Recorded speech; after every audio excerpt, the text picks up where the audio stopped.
and welcome back to Oasis Valley Mysteries, session 62. And Damn. we are deep into the middle of the of the mystery known as the lingering stain of guilt. As previously, the group, through either hints from their job or just coincidence, through familial ties and acquaintances, you've come to realize there is a. Nora, you're clattering. Sorry. Also, hey, I investigated. Well, yeah, Part of okay. it was that Um, my sister's. Sorry. I don't threw know me why I off my got so groove. defensive. I'm I'm sorry, but sorry. you I'm threw the sorry, game but you master threw off off her the Emperor's groove. Ah, groove. shit. I'm I'm sorry. sorry. You get Get tossed into the superorganism. you get the reverse of an inspiration point. I think Jen should throw you in the containment zone. Next time you roll, you No, fail not. automatically. So it seems that there is a new ghostly, assumedly ghostly spirit of vengeance haunting. It seems to be a specific group of people linked to the death of a certain woman back in the late 70s, right before the superorganism was finally closed to the public, as well as the daughter of the victim, and Anna Gomez, uh, in a relationship with Olivia's sister, which compelled her to investigate further, discovering that something about her adoptive caretaker or father, Jonathan, also involved with the or seemingly involved with the incident, having known two of the victims, but his story not quite lining up as it should, uh, as well as Carlos's magical uh, peering beyond the veil at the prompting of Carnagor and Tommy, due to the seemingly influence that the superorganism has upon the Greasy Spoon's side attraction of the superorganism ride. But you all, after gathering information, some of it delivered by Sheila Riggy and prompted by uh, corporate bosses, you started to piece together some of the things and began to draw up a plan, realizing that something had happened down in the gastric lakes within the superorganism, one of the public areas. And plan was drawn up. Fred, you were going to collect some intel from the superorganism museum you worked at. Uh, uh, Livia, were you going back to check on your sister and Anna? Yeah, I I do want to check believe to that's see how what you were they're doing. doing. Okay, Yeah. and Hanzo, you had just talked to Detective Bentley, who had said, mentioned that he had questioned Jonathan Vandal regarding his connection to the two previous victims. Uh, as Sheila pointed out, all three seemingly beneficiaries of lawsuits leveled against the pluripotent that had been recently paid within last week or so, according to her sources.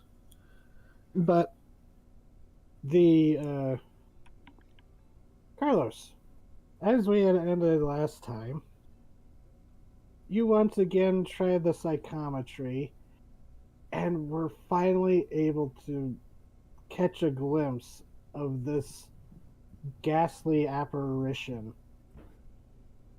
a mostly corroded corpse caught within a gelatinous oozing mass of caustic uh, caustic fluids, and it's very gross. Uh, but it seemed to recognize you, looking back and pointing at you before you were shaken from the vision, as and that's about where we resume, as those of you who went back with Carlos says he went to do the vision in the back, I believe. 'Cause you don't do that in like the dining area. Yeah, no, you don't do that. No in the dining visions area. in the That gets me dining trouble. area. You don't do that in the dining area. I wasn't expecting that to catch on. That's gonna be a sign in the diner now. No visions in the dining area. You don't do that in the dining area. So you have some who wants to do what first?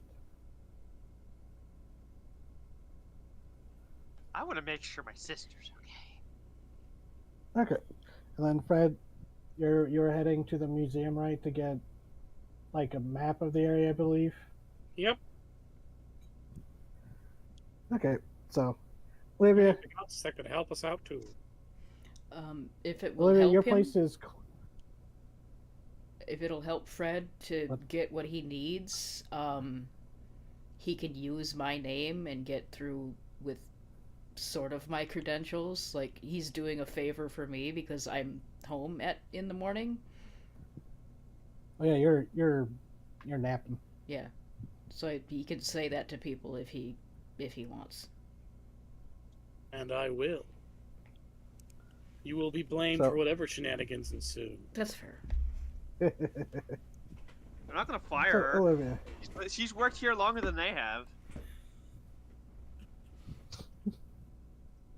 Do you think that matters to a company? mean- If anything, they're like, God, we got to figure out a way to fire that one so we don't have to keep paying that, fucking Yeah. raise. No, see, they're Yeah, fucking Widow Fred. terrified of her.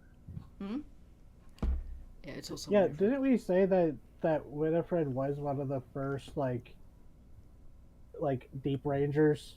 Yeah, Well, I'm as pretty we all sure. So, know, Corpo She is not would be people. working there for a while. I also don't need their money. Yeah. That's also Yeah. true. Corpo can't. They're- But, I think they're uh, just. I think they're just afraid that if they fire her, she'll be bored. That's also true. God knows what that would cause. Oh God, yeah. Winifred home all night with Fred and the kids. It's just like, okay, we trust her, but this is getting uncomfortable. I wouldn't be there all night. I'd come home in the early dawn covered in red that I will not say is blood or not and go to bed. She really loves drinking that Kool-Aid, kids. I love irritating and But- upsetting people. She puts the red in Winifred. That's bad. So, Olivia, keep trying to say Yes. you are closer to your house than Fred is to work, so we'll go with you first. Hanzo, what were you doing next? Jack all. Now that you talked to Detective Bentley, said he had an alibi. He was working all night at his job of he works at the like waterworks for the city. Mm-hmm. And that when you pointed out that he might be a target, Bentley was like, "All right, we'll bring him back in for protection and further questioning." Mm-hmm. Now he's That was the gone. last you heard. But Olivia, Mhm. as you're driving home, your radio crackles as you hear your sister's voice Oh. go, "Olivia, Olivia." Grabs it. What? Olivia, what's up? There. I think we just saw someone in your backyard. What? I go faster. Okay. Okay. Yeah. In my lock yourselves in my room. I'm on my way. Already there. And And so you no, race. Olivia wouldn't leave a gun where someone could get it. No. Okay. And I don't, No, yeah, that's not something she you're would the do. responsible gun owner, and you. Yeah. I use it because I deal with fucking deadly animals. And now It is on my monsters. person. Yes. But yes, you might have ammo there, but not an actual gun, maybe. But anyways, Yeah. might have. Oh wait, no, I think of- oh wait, no, your flamethrower's in your truck. Never mind. Yes, that is also no fucking way left at home. Hey, quick! Grab the flamethrower! Whoever breaks into Olivia's truck someday is going to be like, "What the fuck?" and just leave it without touching anything. Yeah. But anyways, Breaks it open, sees what's in there. Oh no. never mind. So, anyways, you race home, Mhm. and I'm speeding a bit because that is my little sister and her girlfriend in trouble. The girlfriend who might be getting targeted by her undead mom.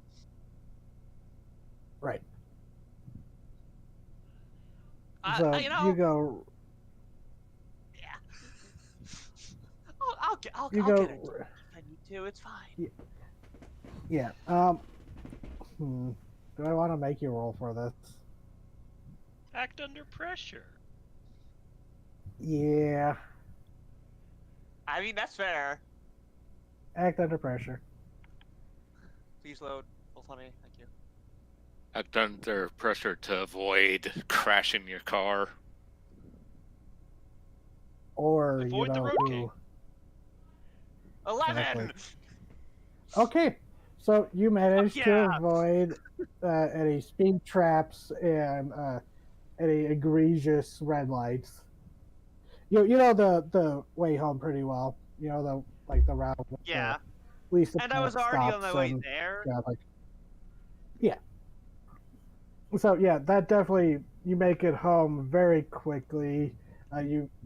You know, a couple of times people do honk. Someone you see in your mirror, someone flips you off, but you don't care. Not right now. No, not right now.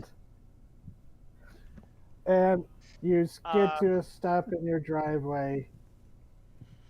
And from the outside, It's not neighborhood looks normal. It's not the safest pool to a stop, but I fucking jump out of my car. You know what? It's parked, but it's not. Not even turned off. And I fucking barrel my way towards my house and throw the front door open. Okay, yeah, it's locked, so you jangle with the keys, but you burst in, and you hear like muffled shouts. So it was like, Olivia, through the walls. Did you hear your sister calling out? Okay. And she'll run towards that, and it's me. And they're Are in you your two room. okay? Yeah. The door unlocks, then you see your sister standing there with Anna behind her, both looking understandably freaked out. Yeah. Are you two all right? Yeah. Just Anna like goes, I thought I heard like some, and she points out, and she's like, we were just in the kitchen area, we were getting food. Well, like when you ran in, you saw like there was like lunch stuff left behind, or breakfast stuff just like abandoned. Okay. And I turned around, and I swear I saw like a woman standing outside in your backyard, and she was like looking through the window. And we screamed and ran back, and when we screamed, she like. Are either of them old enough to drive? No. Okay. They specifically waited for Tiffany to pick them up last time they hung out. Right, yeah. Okay, just you two. I'm gonna go make sure everything's okay. Oh man, I'm going to take out like a hunting knife. Their eyes get big at the knife. It's Are you a gonna go hunting kill her? knife. Don't worry. No, I'm giving it to you. Do I have to kill her? Nicole says that she takes the knife. No. This is just. You can Serve tell some she's peace trying to of like mind. deflect. She's like desperately trying to like find some levity in this situation so she is not freaking the fuck out. Okay. It's fine. I'm here. I have my radio. The phone is in the kitchen. It's okay. Just stay in here. Lock the windows. I'll be right back.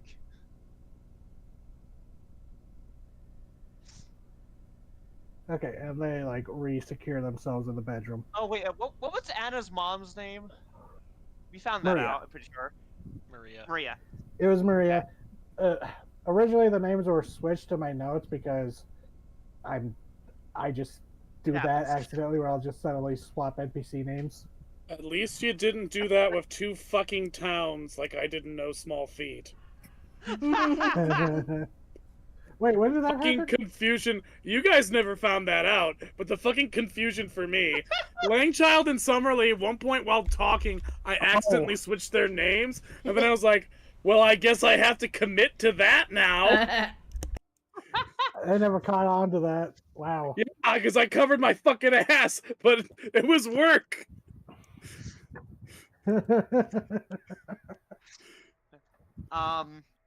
Yeah. Close the So door. you go to your pythons, just like in its tank, like looking around, like all the commotion has them like active. Does he seem like perturbed or just? Oh, what's this? No, just active. Like he has been that's- active recently, you know. And you look Okay. at like the kitchen area, you see Pinky Mouse being thawed. So you know Ah, your sister was gonna feed him. But you go to the back door yes. and you I'm peek out. holding the Dama Chupacabra mask, but I've yet to put it on. Okay, you haven't common ridered your way out. No, not yet. So okay, how do you proceed? Also, I noticed you didn't call for First backup. to be fair, I was panicking that my sister was in trouble. I know. Yeah. I'm just now, saying, as a so, yeah, game looking in master, there, it was a bad choice, but it's a choice I've made. Actually, it wasn't even a choice I made. I didn't even think about it. anyways, Look in the kitchen. You know, look out the window that they saw the woman. uh, I don't Okay, imagine anyone's there anymore. do a this will also include like going out to look outside, but read a bad situation. Ooh.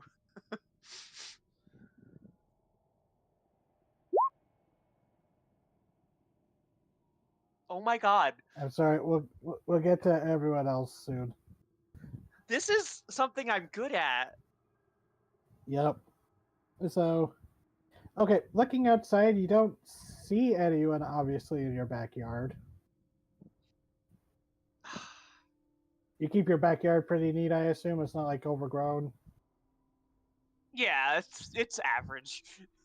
Fucking Yeah. sick. I think we established like Wow. you're like on the edge of your neighborhood, so like your backyard ends and that like your fence ends, and then it's like the desert. Yeah. But at the moment, you don't see anyone as looking through the window. So do you go outside? Um.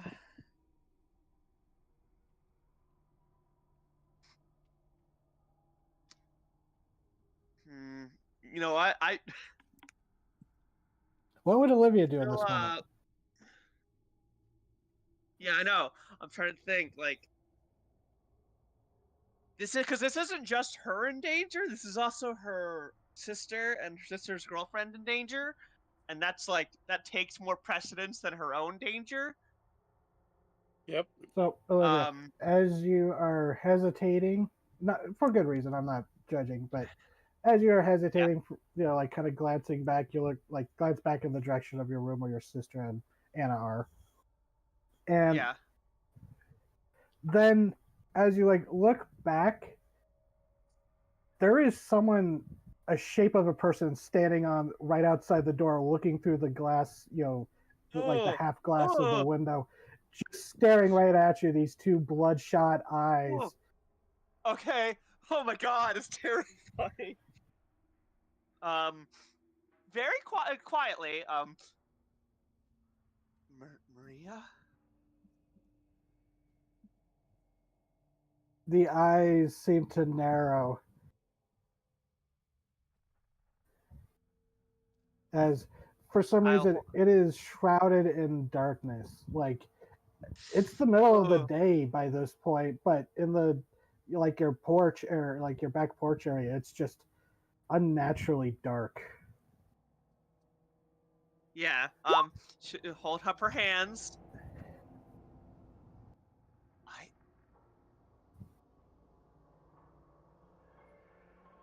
I've been looking into what happened to you. I don't know everything, but I know people hurt you.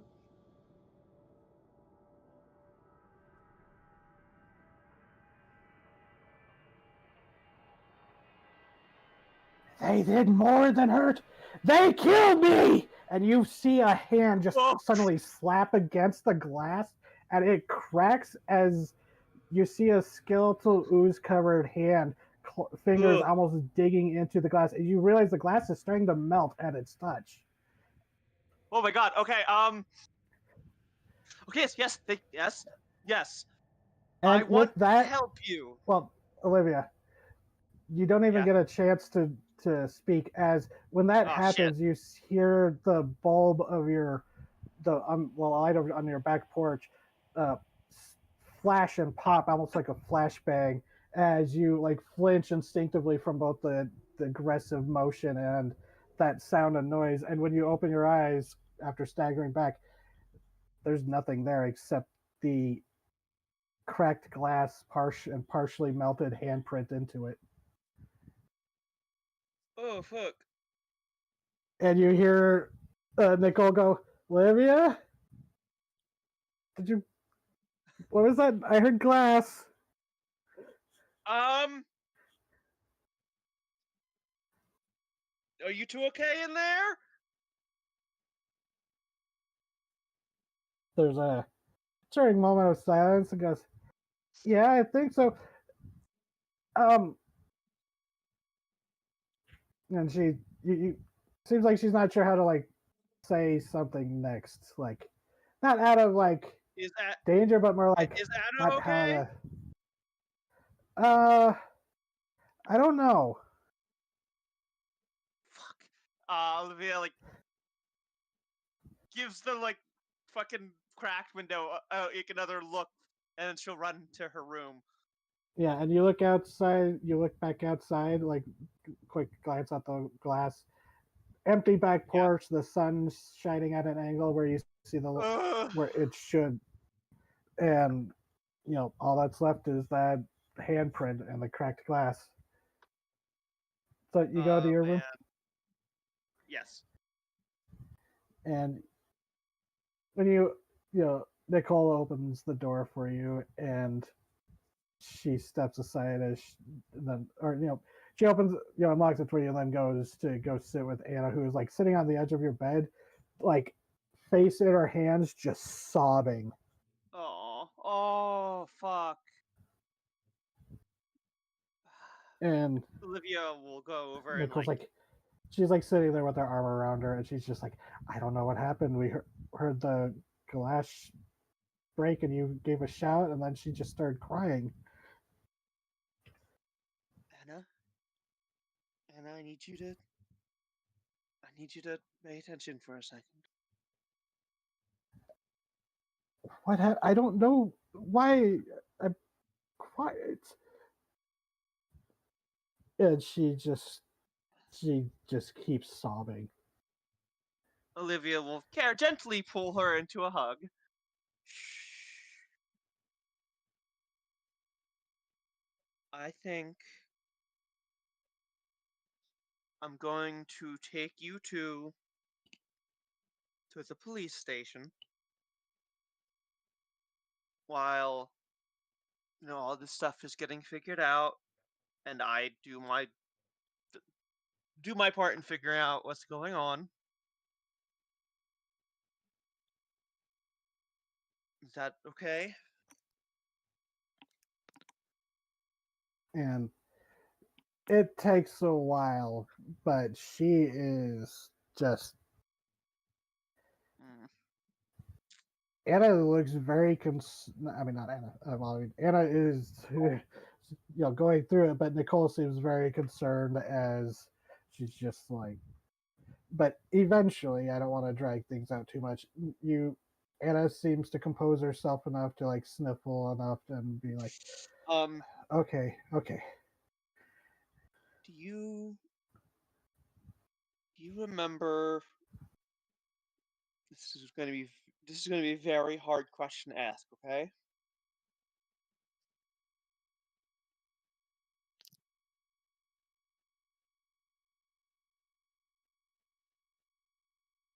Go on. Hello. Oh, okay. Okay. Yeah. Sorry. It's gonna be a hard question to hear and for me to ask you, but I'm just trying to figure out what's going on. Do you remember when? What's her stepdad's name again? Jonathan. Jonathan.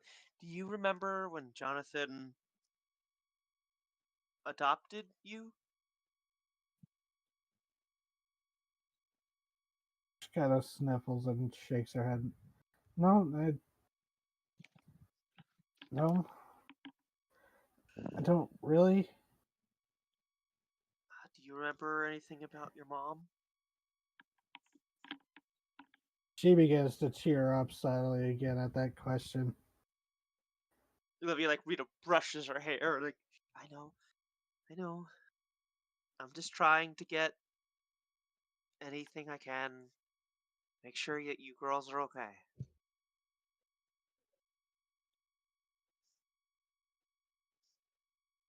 So Does she not remember anything about her mom, or is she not really able now to give anything? she's not really. You don't think this She's not in is the right information you can get? headspace. Yeah. Yeah, She's okay. having a moment. Yeah. Olivia won't even make her walk. She'll pick her up. All right, let's get you. She will fight you a little bit, and she will walk. Okay. But so you're gonna take her to the sheriff's Police department? station. Yeah. Okay. Cause we have shit we got to do, and I don't really want them to be alone here with the vengeful spirit of her mother. I Okay. don't think she would intentionally hurt Anna, but I just yeah. She didn't hurt me, which So is a good sign. She doesn't know who the fuck I am. nope. Well, who So there's knows? some. Oh God. You don't know. Oh God. So, while you're driving to the sheriff's department, do you contact anyone or inform anyone Yeah. of this or? On the radio, I'm just gonna grab my radio. That's on our general use frequency. Hey, it's Olivia. I'm gonna drop my sister and Anna off at the sheriff's office. I'll meet up with you guys after.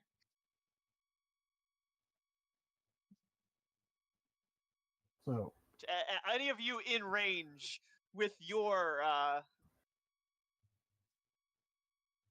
walkie-talkie would hear. yeah, we'll just say that that information gets to everyone except Winifred because she's asleep. Okay. Holy So fuck. I am asleep. so Carlos. Ooh. wait. Um. So I'm just trying to think of what to do next. Kill. Carlos, you there? Gray. If you're speaking, we can't. Gray.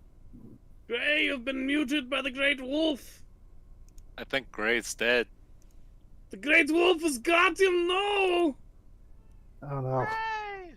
He has been eaten by the Great Wolf. He will die now. But that's not supposed to happen until tomorrow. That is true. Well, I guess we'll go with Fred then, while we wait for Gray to reappear.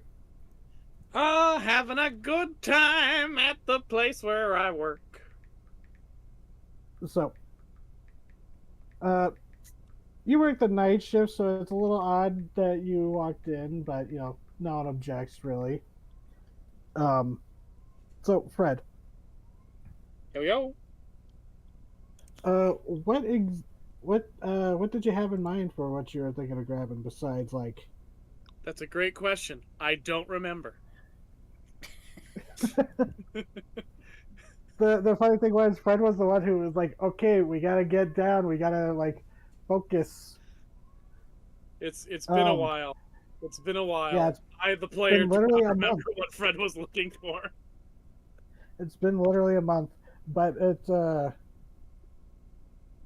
I it know, but he was very GG serious. pointed out. He was like, okay, we gotta get a map of the superorganism, right?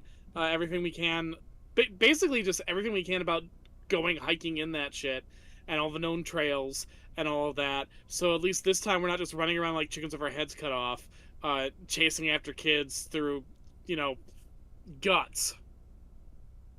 Okay. So...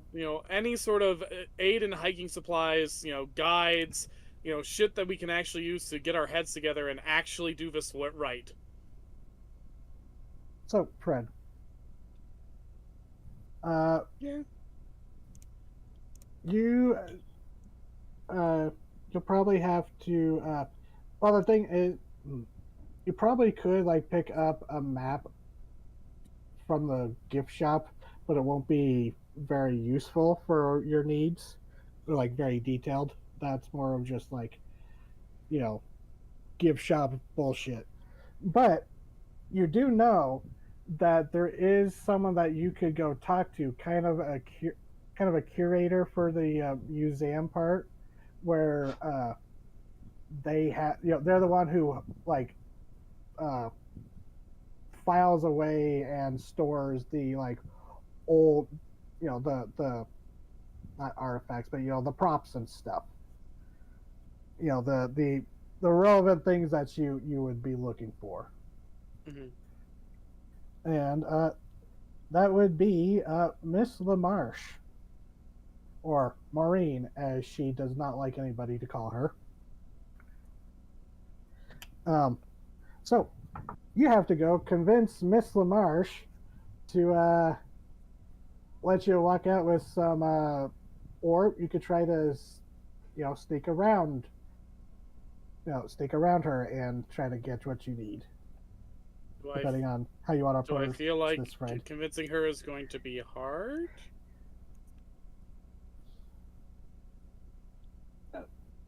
She doesn't seem like she would. You would probably have to give her a good reason. But you do know that that the museum does work sometimes with, like, schools and stuff. Like, for field, the school sends kids in for field trips, or, like, someone from the museum goes and talks at the school, that kind of thing. So, You could lie that there it's is for precedent for, kids, like for a school project. Yeah, I wasn't trying to DM, like, railroad that decision. You're saying that. Sorry.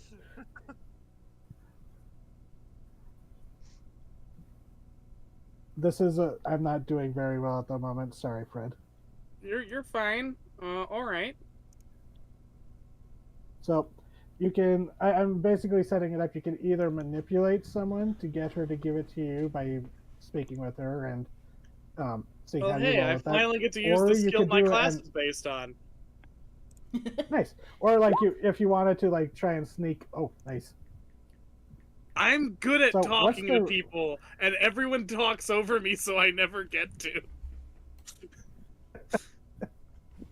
Hey, so on a 10 plus, they'll Lamarche. do it for you for the reason you gave them. Oh, hello, Fred. My kids are really want to go to the superorganism while they're in town, and I love what we do here, but this thing makes me pretty nervous. Is there some good stuff I could get to make sure that we keep our bearings there, really know our way around, know exactly where to go for help from the other staff in the trail paths and all that?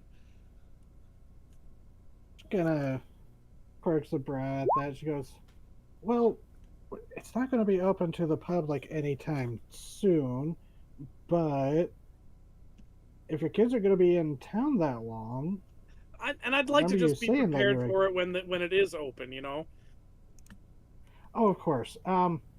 Well, the two main places that we were considering that they've been considering reopening to the public are, of course, the Coral Gallery and the, the Gastric Lakes area. That one has been refitted with new safety, or is being refitted with new safety measures as we speak, of course. And then Fred looks a little sheepish on purpose. Says, "Now, my kids are good kids. They listen, but I can't help but worry with kids because they get to that. I've got a teenage daughter and she's got that rebellious streak, and my son, God bless him, real excitable kid. Is there anything you can give me if they accidentally wander off the correct trail?" Well, there of course are the whistles, but depending on where you are, whistles can be a danger. So, um, hmm. I don't You think know I'll what? actually have to use it, so it's not a big problem if you can't. But I want to make sure my No, kids are always, they're important to me. of course, yes. And she kind of like seems to think about it for a moment, and then kind of like glances around. You know, you enter her office, which is like part lab, part office. Um, and she goes, I think I might have something you could check out for the time being. Little tracker bracelets. Um, they emit an ultrasonic ping every once in a while, so you can keep track of it. They used to use it for the workers down there, but they've since upgraded to you know more sophisticated devices. But this is they are talking about ensuring that visitors have similar devices. So yeah, and she's like, just follow me, and she'll Thank go you. back, and she'll you get both an updated detailed map of the Coral Gallery of like the main areas areas that are going to be reopening, and she's like pointing out, like, see, here's the menagerie maze. Some construction issues there recently. Apparently, some endofauna got in and wrecked the place, but they're rebuilding pretty quickly. That's critters for Fred, you. They get in where you don't think they're exactly. gonna go. Yeah, and Fred, you remember exactly Yep. what happened there. I cover for it really well. And and then she pulls out a map showing, and it looks like an overhead map of course it'd be overhead map. Most maps are. You know, it really does look like a bunch of almost like geothermal caverns by the looks of it. From the way it splits and sections off. And she points out the main trail, and she goes, "The main trail is almost ready for the reopening." So, and Thank you. she hands you this, my mind. and there is like an older, funky plastic box that she hands over, and inside it there's like a Palm Pilot type of device. on with a set of 5 little bracelet things that you attach, can attach. And here are the ultrasonic trackers. Now, do be warned, they kind of discontinued the use of some of these because in the deeper areas, some of the more sound sensitive creatures can hear it, but they are they as you know from the tour, there's nothing like that in the either the coral galleries or the gastric lakes.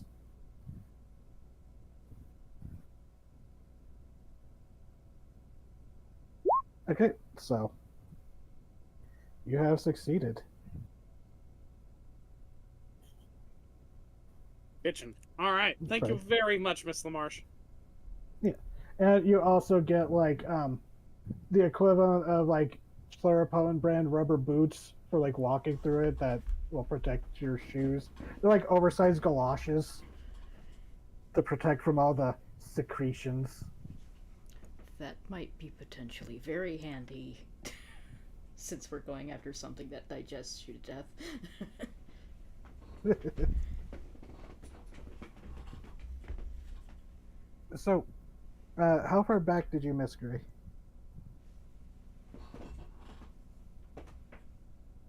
Gray? Gray. Oh, hi. Sorry. What's up? How far back did you miss? So we were finishing up, I think, with the emotional parts of the sister, and then I came back into schmoozing over at Fred's office. You mean Fred doing his fucking job like a boss? Yes. Getting us shit for this fucking expedition like a goddamn key member of the team? Thank you very much. You impressed fucking rolled a critical success. Fred! Mic drop! Put some respect on the Klutzman name! I like to think that this is Fred just possessing TT right now. We're not the butt of the joke anymore, motherfucker! This is Fred hyping himself up as he's driving away with all the loot. I mean, fair, he did just get us some good shit. So, quality. Carlos. Yes. Hi. So, Olivia is off taking her sister and Anna to the sheriff's department for Anna's safety. You, let's see, Tommy's there. Hanzo, were you still there? After talking to Sheila and you came back? At the diner? Yeah, because you talked to both Sheila and the detective, and then like came back and informed people. Yeah. Because Sheila had given you the newspaper clippings. So I'm just trying to guess where everyone's at the moment. Because I think I was gonna bring something up, but thinking about it, I believe the supernatural people were going to ring up fuck, what's her name? The curio shop owner that we've contacted before for the Seuss? Yeah, Seuss. Yeah, cause what did you want to do? Because because I did have an idea for something I wanted to bring up with the diner, but visiting her would not be a bad idea. Because otherwise, considering this is a supernatural mystery. Hanzo at the moment. Okay. Mainly, I'm trying to set up something for multiple people to do while at the diner. If you want to do your setup thing, I got no other ideas right now, boss. I just got acid attack.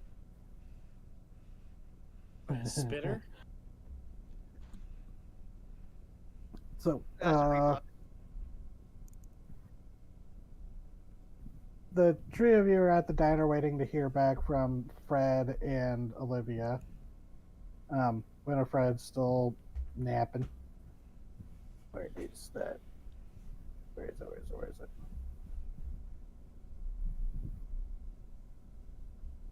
I almost clicked the wrong sound effect. So, at the diner of the Greasy Spoon, Carlos, would you consider your diner to be one of the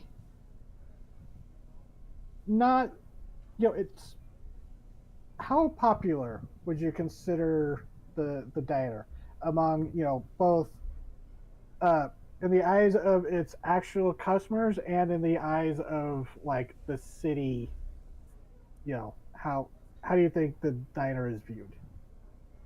In the eyes of Carlos, the diner is the best restaurant in town, and all the others can fucking eat his shit. In the eyes of the patrons who come here, it is a good local old school diner. We don't have a whole lot of the flair and gimmicks that other places have, and with us time moving and marching away from the 50s and 60s decor that decorates the place, it gives it its own aesthetic at this point that brings its own set of charms. Yeah, Local the diner's townsfolk. been here for a long time. You're just the most recent owner. I'm just the most recent owner, but the diner's been here for forever, so it's a local staplehood. You see pretty much everyone that comes in at least a couple of times. You know what I mean? It's not necessarily everyone's go-to, and there's certainly some days where it is. I don't know. We've not talked about anything religious-wise in the setting, but I do think for Lent we do get a whole lot of people here for the fish fry. That might be the Midwestern man in me talking about that. I would say I remember Lent being pretty big here too because I came from a Polish Catholic family. that's fair. Um, So the diner is a good local spot. There's usually always a couple of seats that someone can sit in, but so it's never like swamped except for like a handful of big events throughout the year. Um, and it's kind of like the local go-to spot. In terms of people coming into town, it's probably not on a whole lot of people's radar. Carlos does not put in a whole lot of money into advertising because advertising means you need to go and earn your business. He owns a well-established restaurant in town. We're the place where if you ask a local, hey, where's a good place to go eat, they recommend the diner. Okay. But we're not as flashy as some of the newer But- stuff, and I bet as competition starts to rebuild with the reopening of the superorganism, it's going to be challenging in the future. But as it is currently stands, it's a good nexus hub for things. Yeah, and it makes sense that you're keeping the classic diner aesthetic for the diner, but you're putting all the renewal effort into the ride. Yeah, the ride's getting a lot of the current renovation and renewal efforts. There was a point in time where Carlos was like, before the announcement of plans to reopen the superorganism, Carlos was like 50-50 on just letting it go until it fell apart, which wasn't going to be terribly long, to be fair. So, like, I would say the stuff in the back in the kitchen is more updated equipment than you would see in a traditional diner, because Carlos has put enough money to go in, hi, I need this to generate me income without me being terribly involved in it. So we're going to make sure it runs well, and that I don't have to think about it. So important question that has no weight for anything. Do you have pinball machines? It's the 90s. Yeah, there's a couple. It's the 90s. Nice. The way I've kind of imagined it is that there's the main diner bar with a set of tables where we all eat at, and then there's an L hallway where there's like you can go to the bathrooms, which were an addition before his time, and there's like a little spare area where the people can hang their coats, and there's a couple of pinball machines tucked over there. Okay, cozy place. And so one thing about the diner being so well regarded and traveled by the populace of Redemption is this is a perfect place to scoop out rumors. There are people of all generations that come here to visit or to get their food, and you're pretty friendly with pretty much everyone, and there are a lot of people who, with the right uh, question or suggestion of wanting to hear something, people will freely gossip. So from now on, during certain mysteries, if applicable, uh, you will be able to mine. You will be able to use the diner as a rumor mill to Ooh. possibly get in, valid information, but also that comes with the risk of uh, gossip. A lot of times is completely made up and has no real bearing on stuff. So it'll be up to you to parse what is real and what is not. But that also the roles kind of indicate it. I was thinking about how much I missed the museum thing from Offbeat Melody of like getting false information. I did Aw. love that. So, the three of Fun you, having a rumor Carlos, hub. Tommy, and Hanzo, while you're here, you can I'll give you the choice. Do you want to roll cool, sharp, or charm to, you know, try and talk with the regulars and customers about this recent mystery? How the fuck can I possibly talk to normal people? Same. Like, my. Well, you have a certain, trash man charm. Yeah. It's Uh, also uh, it's also, you could be just like, it could be just like, this is, I'm just gonna sit and over here listen in on conversations. You could do that too, that kind of thing. I just want to say, out of the three, my highest number is a 0. All right. So I would say, in terms of like, if I was saying that as a restaurant, like, hey, I do get a lot of pluripotent people. We're a 24/7 hour diner. There's not a lot of places like that in 1992. Yeah, Sorry, what was that? Yeah, so there's always like a No, say pluripotent again. dude on lunch break. And Tommy, you've been Oh, around yeah. enough. You're just kind of the new local charm. Oh, damn, Hanzo. Jesus.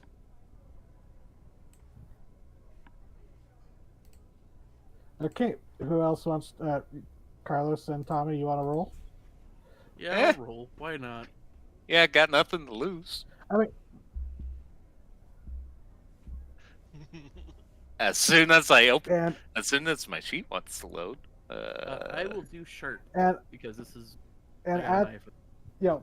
since this is the initial thing, there will be no repercussions for bad rolls. Like actual repercussions, because sometimes you might. Oh wow. Jesus! Sometimes you might get a lead that will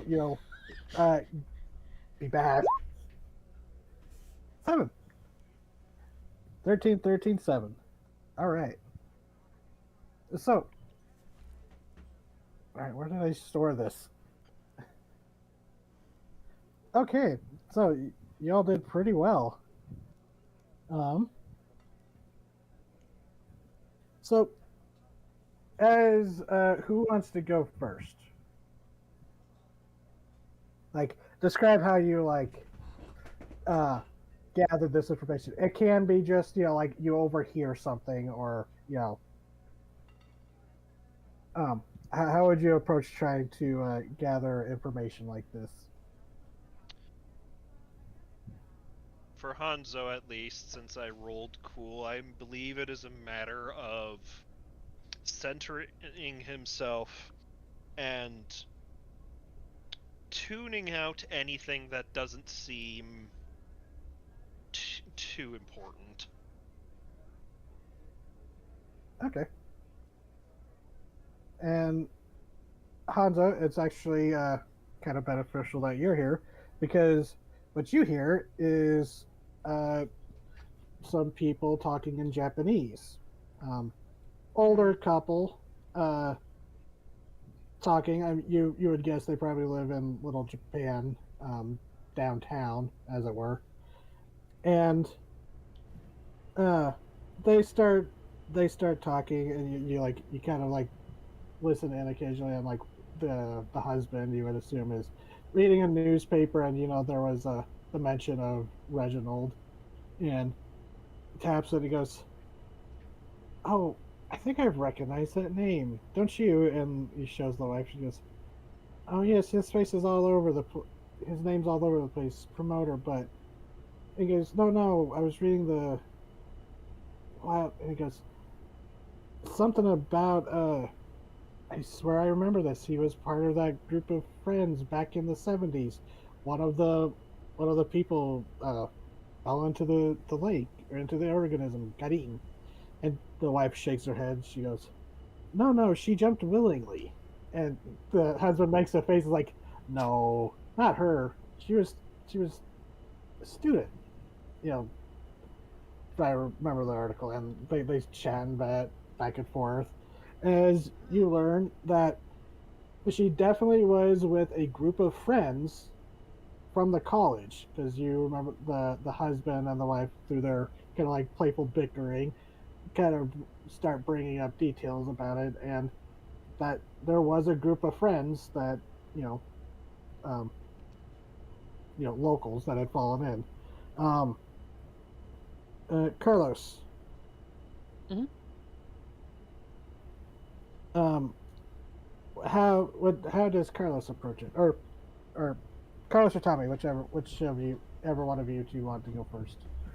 Tommy is going to find the most tired-looking person and just bluntly ask, "Hey, hear any weird shit going on?" You know what? I'll let that And happen first. It's funnier. and you go up to this very tired looking person.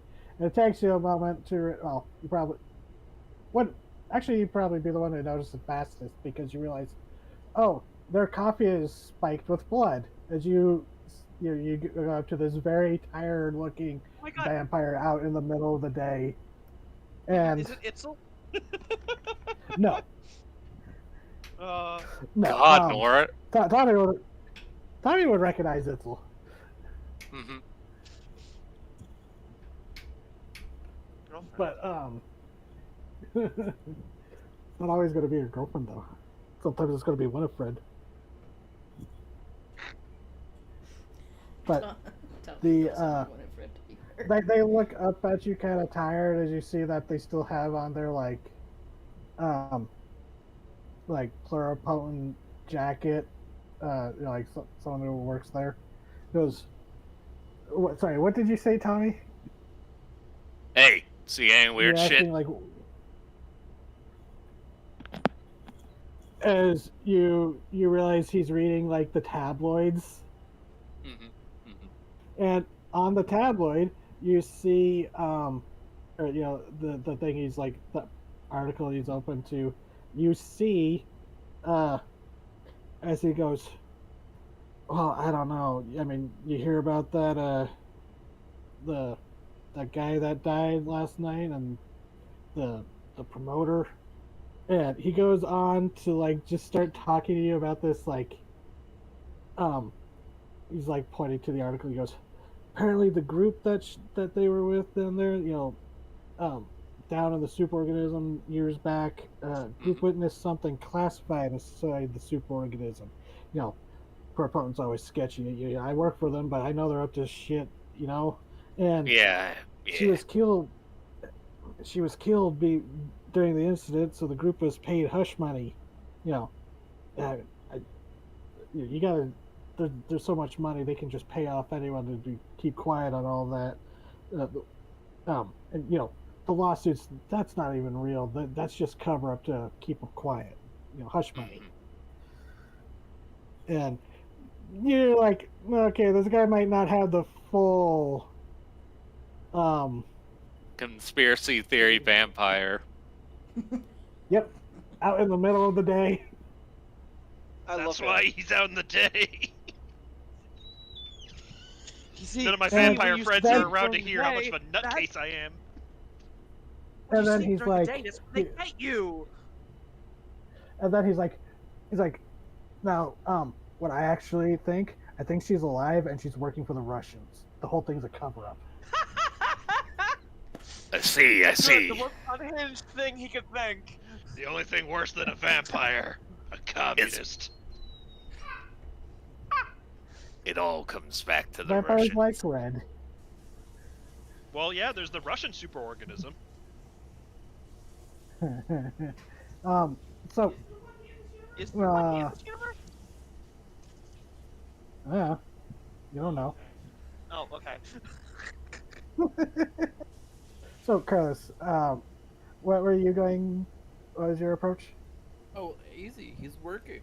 He's going through serving people, talking, and just bouncing between table and table. What better way to get rumors than by immediately interrupting everybody's time as the manager of the restaurant you're eating in? They do it all the time. So, um, uh, oh yeah, Carlos, yeah, you're going through, you're chatting with customers, you're overhearing people talking, uh, like a couple times you like go the conversation be like, oh, are you talking about the killing at the wrestling thing? And people like, oh no, what was that about? And you people like people are eager for gossip, Oh yeah. and you're able to ride the waves of that pretty easily, as you learn from some of the older clients, clientele. uh, they talk about how, oh yeah, it was such a tragedy, young mother left behind a toddler, I think. Hopefully the lawsuits, that pluripotent's paying out will keep her comfortable, that kind of, sympathy. A lot of sympathy from the older crowd, and some people are like, "Oh, I bet it's a cover up or something." And um, you do um, meet someone who is just like, "Oh yeah, I remember them. I was a classmate. Same class, or would have graduated same class as them. I No. only think like two of them actually graduated after that whole incident." Yeah. And Fair um, enough. middle-aged guy goes, Maria, I think she was one of the first people seriously trying to get a degree for geobiology at the college. You know, that was her dream. She wanted to study the superorganism. Um, Big nerd, like. And this person seems kind of sad as they're like remembering some of the stuff, but um, he goes, the thing is, it's just like naturally the group didn't the the loss was too much for the group, and a lot of them split up. But when I heard they stuck around mainly to help uh, the kid, cute little things a couple times when she was brought into classes. You couldn't find a sitter or something, but Yeah, no, makes sense. I think. Actually, as you hear like the radio playing at the diner, play a news thing, a commercial for the Desert Typhoon. He goes, actually, I think Manny, the guy who's opening up that water park, uh, he's one of them. Oh, looks over to the water park. Huh. I might have to go say hi to them, business owner to business owner, to see how things are going. A lot of those places will offer like fewer discount things for like grocery stores and whatnot. And if hey, help a new guy out, help a new guy out.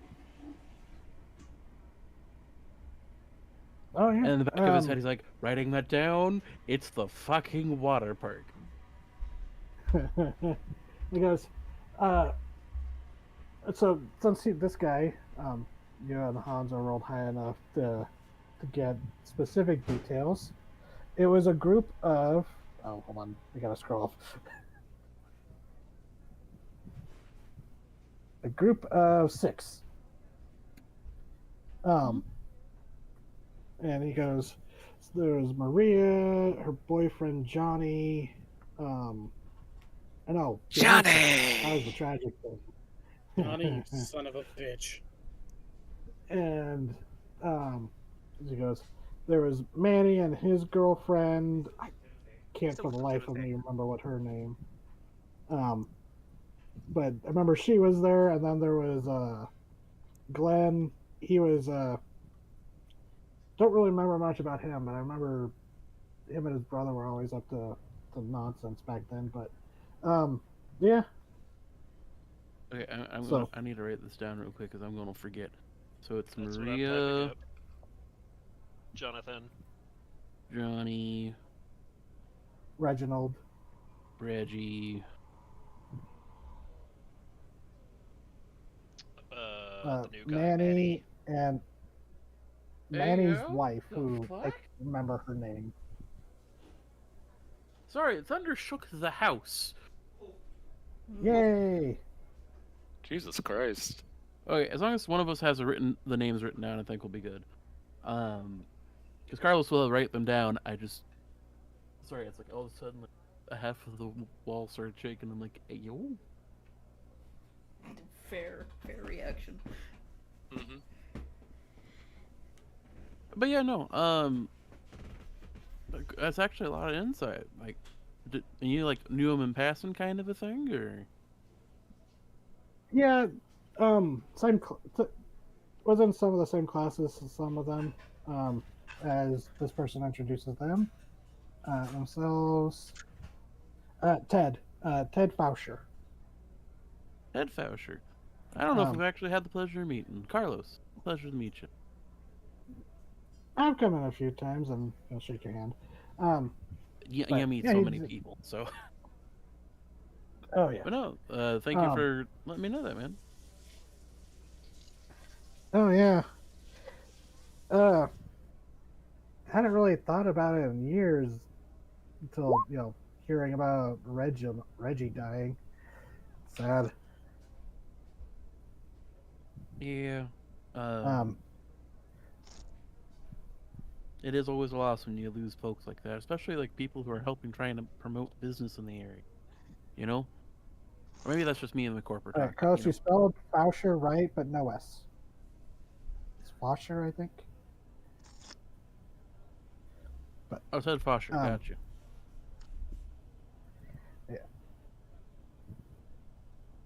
sorry, someone posted a distracting GIF in a different server, and it's like, stop. I should know better than to like look at something else when I'm running a game. But so he nods, and so you got pretty good, Hanzo. There's one other detail that you learn Mm, as Hanzo. yeah. Actually, no, Tommy. Yo.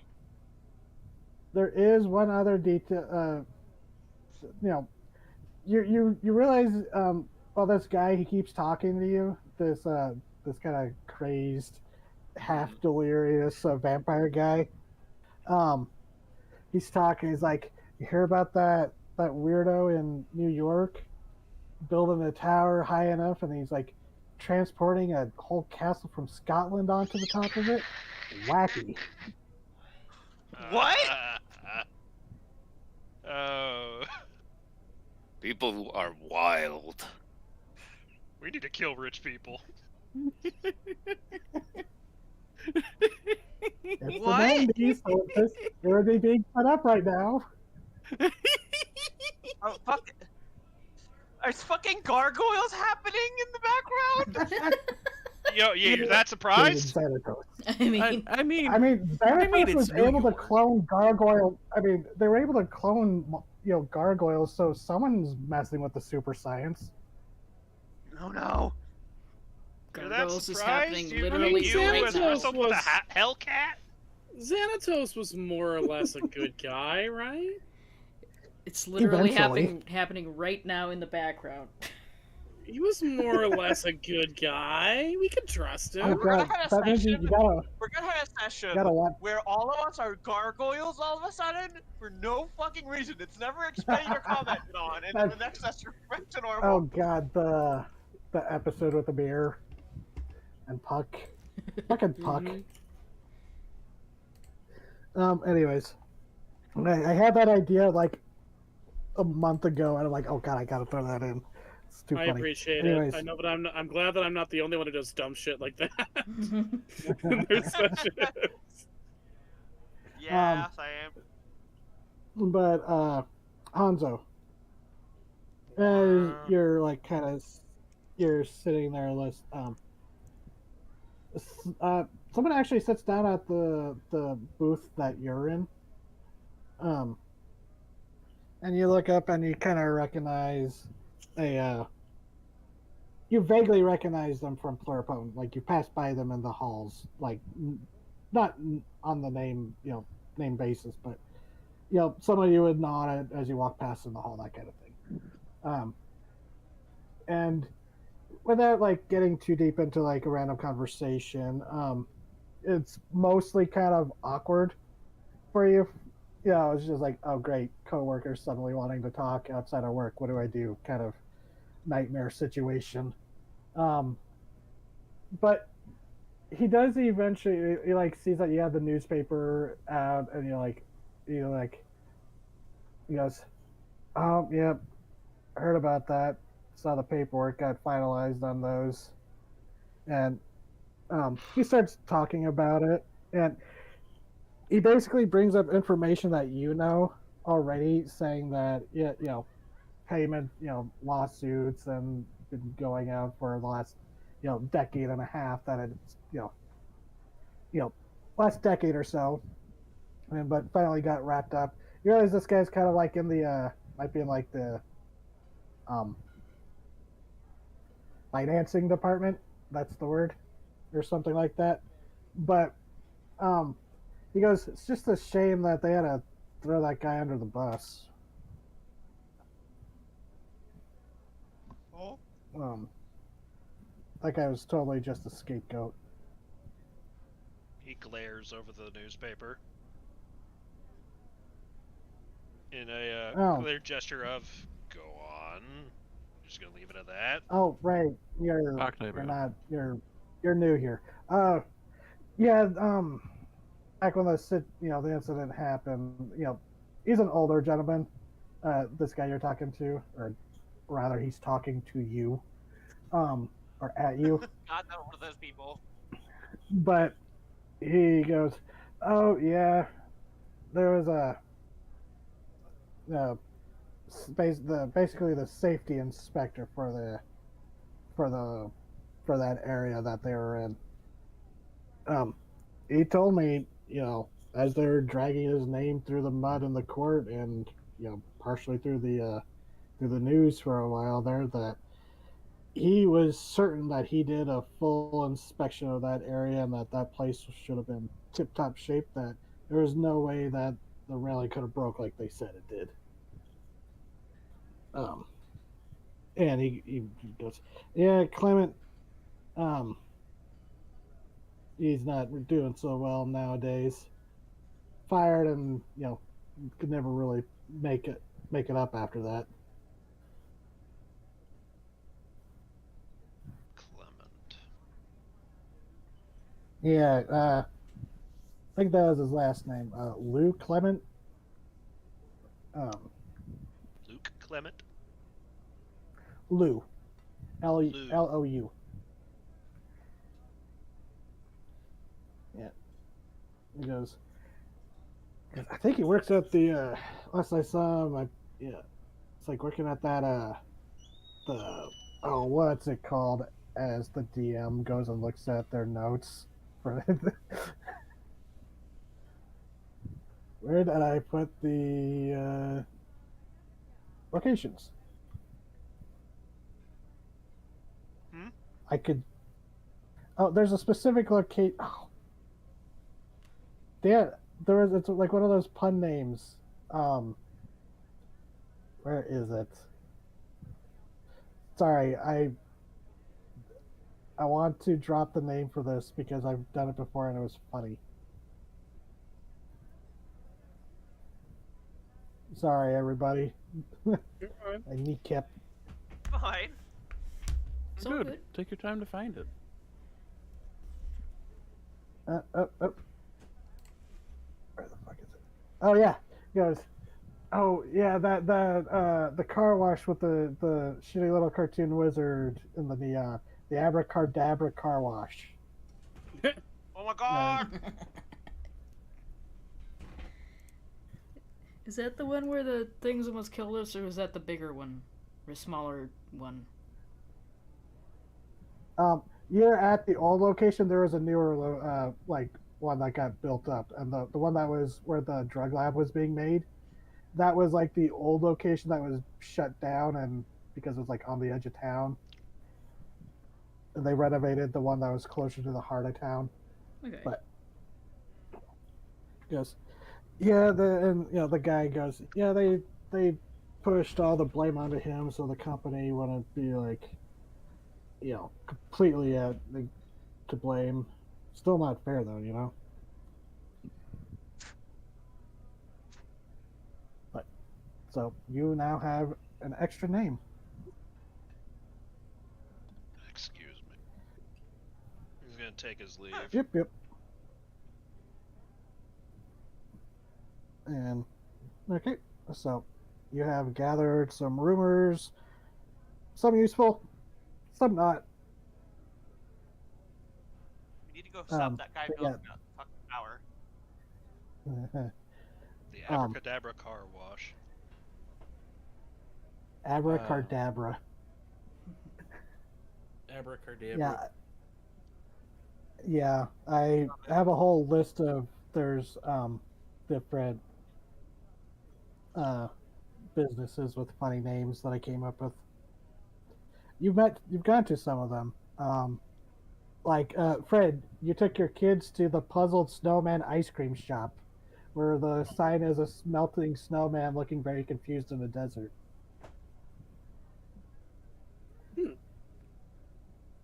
Or the Ordinary Expedition Butcher Shop, where Hanzo and Johanna had to deal with Jackal attacking lizards. lizards. Yep.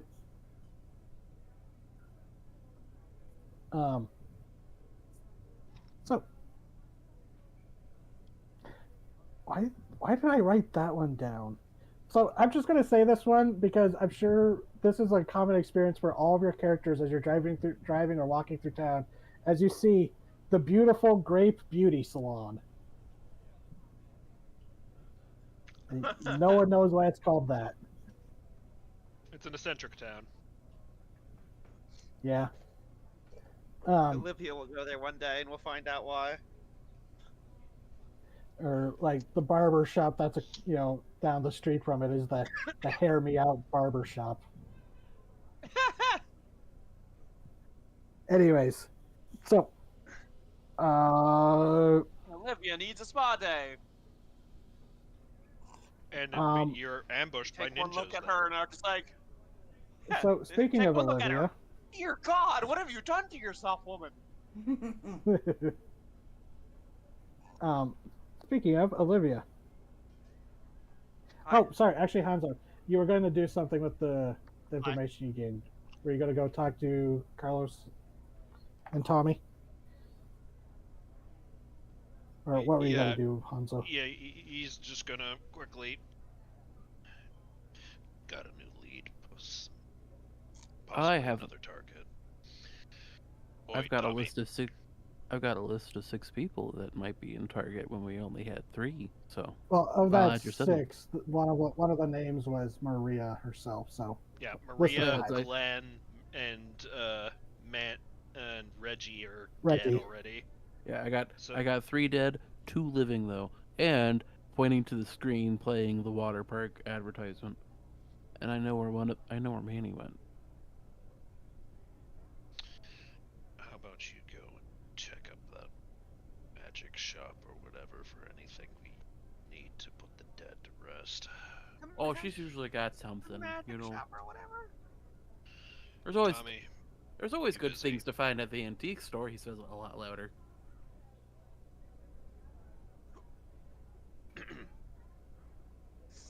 Shady? was that prompting me. Oh, Shady BRB'd. Oh, dang. I was gonna take Tommy with me in case I needed some muscle at the car wash. I'm Pluck him hooking up. by He's the like Speaking of 5 it, feet tall. Just pick him up and put him Well, under your the arm. problem is he's that's the thing though. dense. He's incredibly dense. He's like neutronium. He built I mean- on Wolverine logic. Yeah. Yeah, that's the thing about werebeasts. They are a lot heavier than they look in their human form because they store the mass within them with super science bullshit rules. I can't help but feel there's They're probably supernatural. there's probably a few werebeasts in this setting who feel very self-conscious about their weight. Weird. Um, Beasts You know, suffer but their that's from partner like- has to hypertension assure later in them, life. honey, it is perfectly fine for you to weigh 700 pounds. You are a tiger. Like the files about Project Carnivore stated that the research into lycanthropy was what led to the breakthrough with her shapeshifting and biomass retention,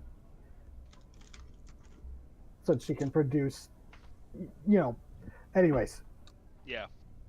getting lost in the trees.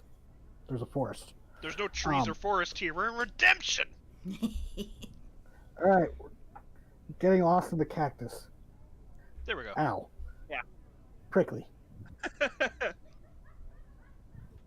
You hug a cactus. Oh, no, but there's a bunch of mesquite- mesquite. Prickly pear. I was gonna say there's mesquite trees. I don't know All what that over is, the but place. that sounds awful. Oh no, mesquite trees. They're the green barked trees that you see in the Southwest. They can It's be not thorny, mosquito. but they're not. It's spelled differently. Yeah, it's a Ah, Native American word. okay. Mesquite wood is used a lot for the flavoring when cooking, or like barbecuing. Mesquite wood, those things. They're all over the place. Now, a mosquito tree But- would be concerning. I mean, Yes, that's a Galthias tree from D&D. Anyways, but while we wait for the Tommy to return from the Olivia. war, yes, Olivia, you were driving to drop your Nicole and Anna. See, mixing up Those the two. names of the mom and daughter means Anna Nicole is a thing I keep accidentally almost saying. So how are you going to explain to the police? Oh, yeah, that's not a worry. I Okay. already thought of something. So you pull up to the sheriff's department. I'll get rid of the diner audio. We immediately cut to the mess hall in the fucking police station. So, Oh yeah, how do you proceed as you like park in the parking lot? yeah. I'm gonna And that, head in. Anna's composed herself by this point. Poor girl. I'm gonna head in. Excuse me, is Officer Bentley here? And the like the person at the desk is like, who's asking or who's calling?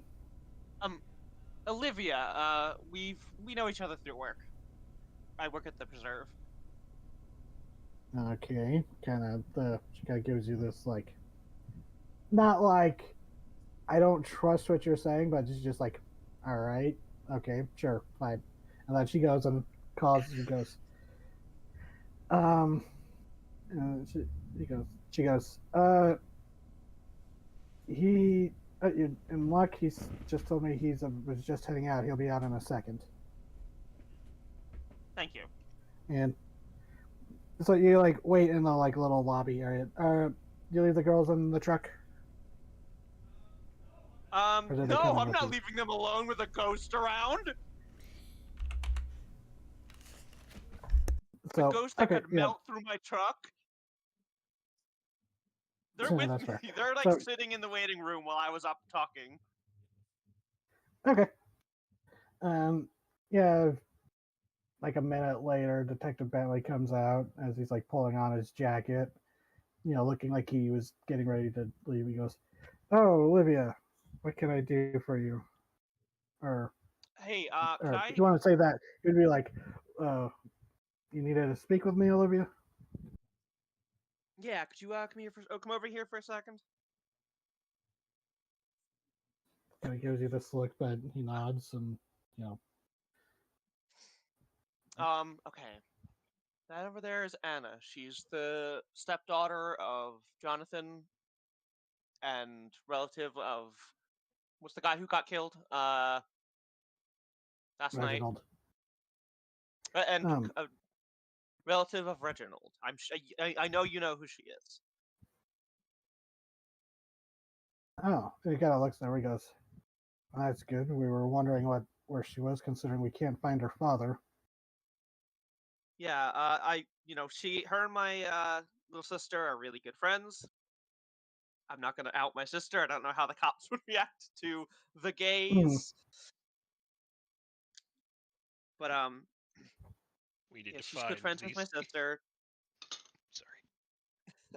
Of course, it was the gays who killed him. So they were hanging out that night, so I took her home. Called his father last night. Called her father last night, and went to go see him today, and he was gone. You say you spoke to him last But night? yeah, I let him know that I was watching his daughter. He seemed off-put by what happened, obviously, but he hung up on me before I could really talk to him much more. You say he was off put. What did you speak to him about last night? Yeah. I told him that there No. was a murder. So you're When? saying he knew, yeah. Okay. Yeah. What I time didn't give was it you an about? exact. It would be like late-ish, like after 9, after 10, but not super Okay. late because Around, it was around yeah, 10. I want to say. curious. That would be right before he went to work for the night, but then you say you told him about Reginald's death then? Yeah, I didn't know the specifics, but I mean, I know more now because okay, I was there last Detective night. Bentley is frowning. Yeah. Like, Yeah, I know because he told them he knew nothing and shit. That was something I'm pretty sure I had heard that he. Yeah, I feel like that's something I yeah, knew. Hanzo. But Hanzo knew, and I think he told me. Yeah, because he talked to Detective us. Bentley. Yeah. So Yeah. I went to check today. He wasn't at home. Neighbor was real nice, and so I was on my way home to check on the girls when they contacted me. She motions with her walkie-talkie that there was some woman in the backyard. I got home, spotted her. She slammed her hand against my back window and ran off. So I don't feel super safe. Leaving them there would be super safe. She could have you're just been, probably correct. You're someone correct day in drunk, bringing but them I here. don't. No, Yeah, this I could have been you're someone. right to bring them here. Okay. Why? And you'll go. Yeah, now the McNair's rise a little. Like, why? Well, I know you and I work Agent with Hanzo Hanzo. like to share Rudy. thing. Yes, no, that's. Hold on, Lenore. There's a delay. We were both at the same place. Yes, and he would go. I know you speak with Agent Hanzo often, so the reason why he wasn't home earlier today was because I sent a deputy to bring him in for questioning concerning Reginald, and as I told Hanzo, he informed me that was his first time hearing about this, but you're telling me you told him last night and that he went to work and pretended in the morning that yeah, I don't Yeah, like something that weird's going on. ambiguity. I'm not a cop, but like, you know, you know me. I work with weird shit from the superorganism all the time. Kind of narrows his eyes at that. He goes, I am somewhat aware. I Yeah, saw you in the know, news gotta kind you're of think that. writing a turtle exploits. She does a quick look at her sister. Maybe don't mention that yet. No, wait, no, actually, no. I told my sister. Never mind. Because I just remembered. No, no. I think I bragged about that. Hmm. um. But Hey, like I had to calm it down. I had to get the tranquilizer in the poor guy. I'm not judging. I'm not judging you, Olivia. It's just, well, I am, but that's not the point right now. Um, Yeah. there's some I judgment, but that's something. not the point right now. I'm not give it that. Not right now. We can have this conversation later. Um. But I the thing want to is, make when sure. sorry, No. I just I want to make sure there's no one creeping around my house, and I do not want to leave my yeah, little sister and her friend home while I do yeah, it. I keep trying to make him finish his thought because there was a whole other half of what he was trying to say. Oh, shit. Okay. Sorry. So then, when I spoke with Hanzo earlier, he informed me that he may be a target for this killer. So I sent a deputy to try and bring him back to for his own protection, and now we cannot find him. Hmm. So that is why I'm saying it is a good thing you brought his daughter. Uh, his yeah, Okay. Bentley wouldn't know So, the complexities of that. It's a good thing you brought Miss Gomez here for her safety. stepdaughter, if I'm understanding this all correct. Something like that. Um. So he works with Hanzo, and not in like a begrudging, not necessarily begrudging, but they have a rapport and respect for each other. Which you do not Hanzo is have. no, no, no. That's not what I'm trying to do.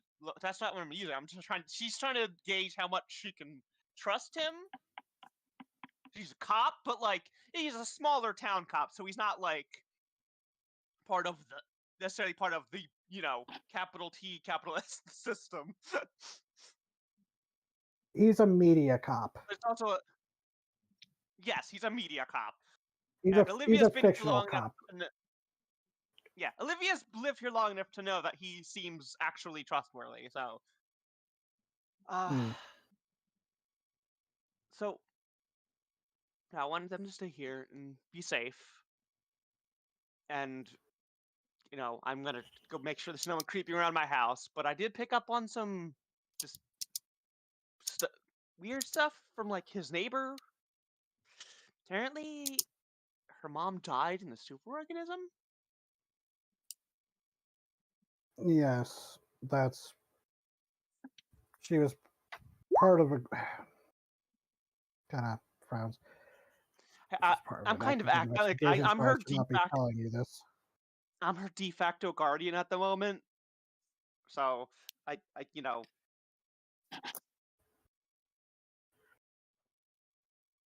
she, as far Sorry, as what I did you understand ask? it, she has no other family. Yeah, her mom No, died in the superorganism. that's why. Yes, that's something about that. Well, that's the thing. Looking into it, is I don't know if she even knows it yet, but both Reginald and Glenn the other possible victim that Hansa might have brought up to you. Both of them had in their will substantial more Reginald, but even Glenn had some set aside. But both of them had wills stipulating a portion of their wealth would go to Anna to be Oh, held until she reached adulthood. oh, that's. Oh, hey. So Jonathan, those two, they were all. And I should not have told you that, so please keep that to yourself. Hansa already Yeah, no, knows, but no. I wouldn't tell her even if this wasn't such a sensitive topic. That girl's got a lot in her mind. She doesn't need more.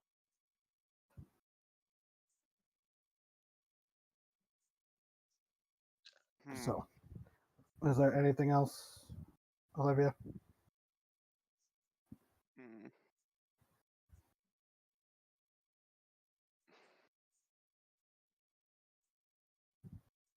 How many drains are in this police station? Kind of gives you this look. He goes, as much as any other building. There's bathrooms, Look, sinks. I was at the wrestling. I should ask what I call that building. The Arena. well, yeah, the arena. Yeah, that I was at the arena last night. I heard Right, that I was there too. weird shit happened in a locked bathroom.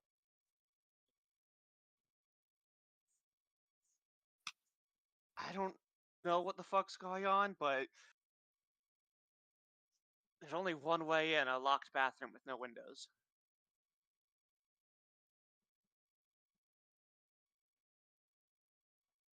You're not the first person to have this thought, but it's, I guess, a good. Are you a superstitious man, detective? I think I am someone who has a meeting or someplace they need to be very soon. We'll leave that discussion for another time, Olivia. Okay. Uh, Can I and trust you? we'll And make you know sure. you're. Yeah, keep Anna and Olivia, my sister safe.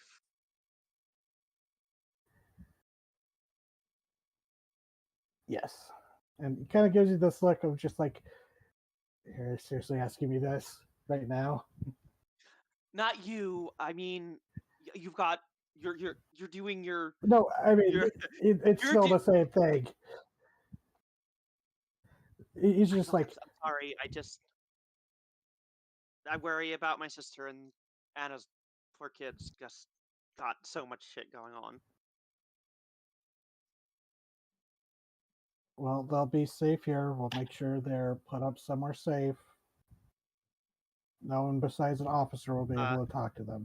Or you, should you come here to visit. Thank you.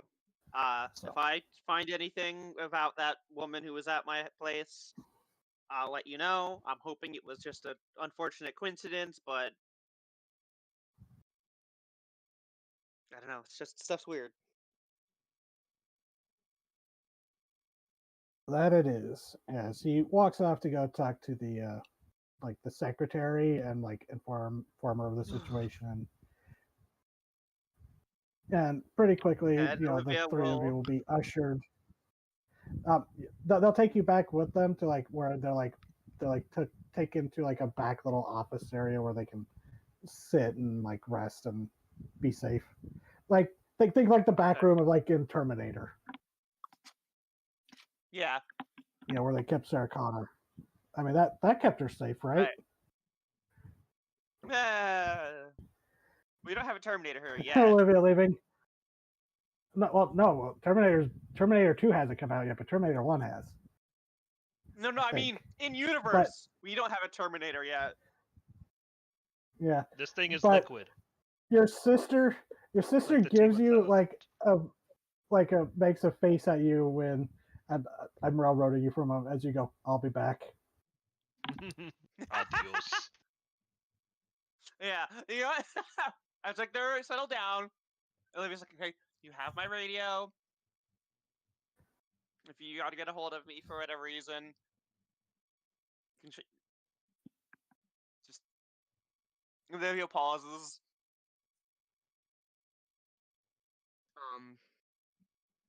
Anna, you're gonna be all right. Yeah.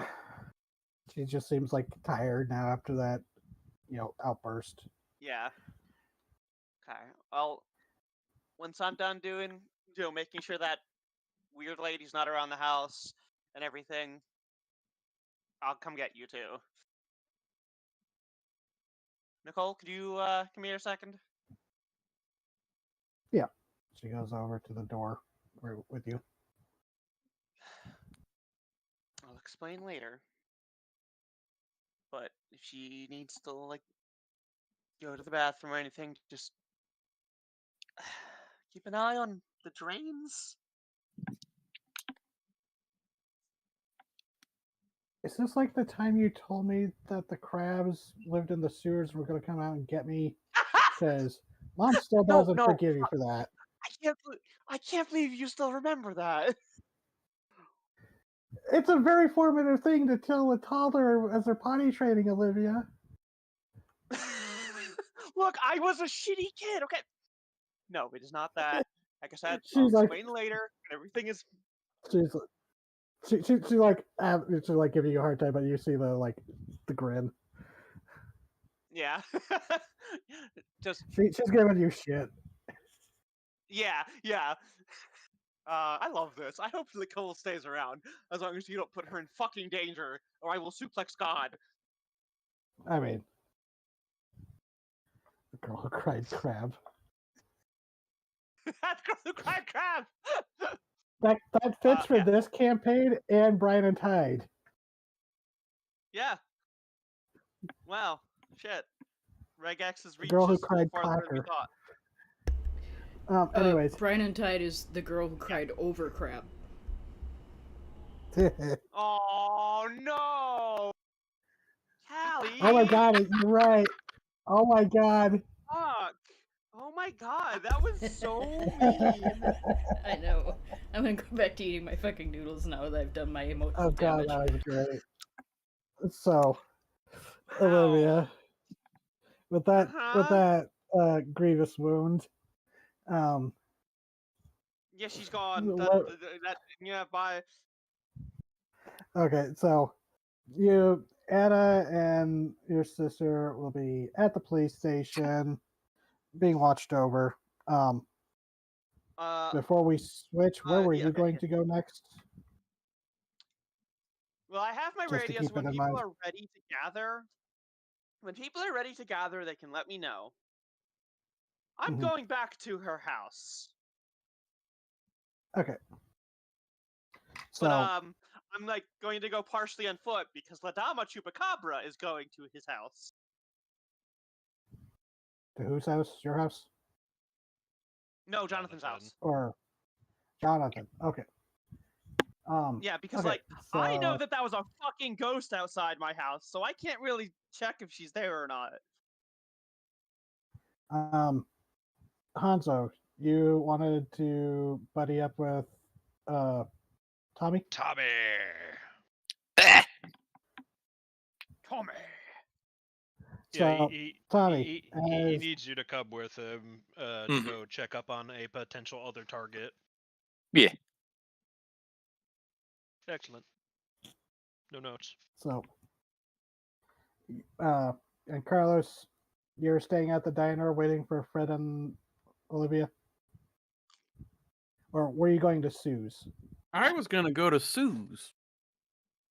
Okay, I wasn't sure if anyone else was going with you. You would go to Seuss. Fucking slut. You know, He is the most handsome man. You know, I will say, Fred or Olivia. Olivia, you have a mission. Fred, if you wanted, you could meet up with Carlos and head over to the antique shop. But,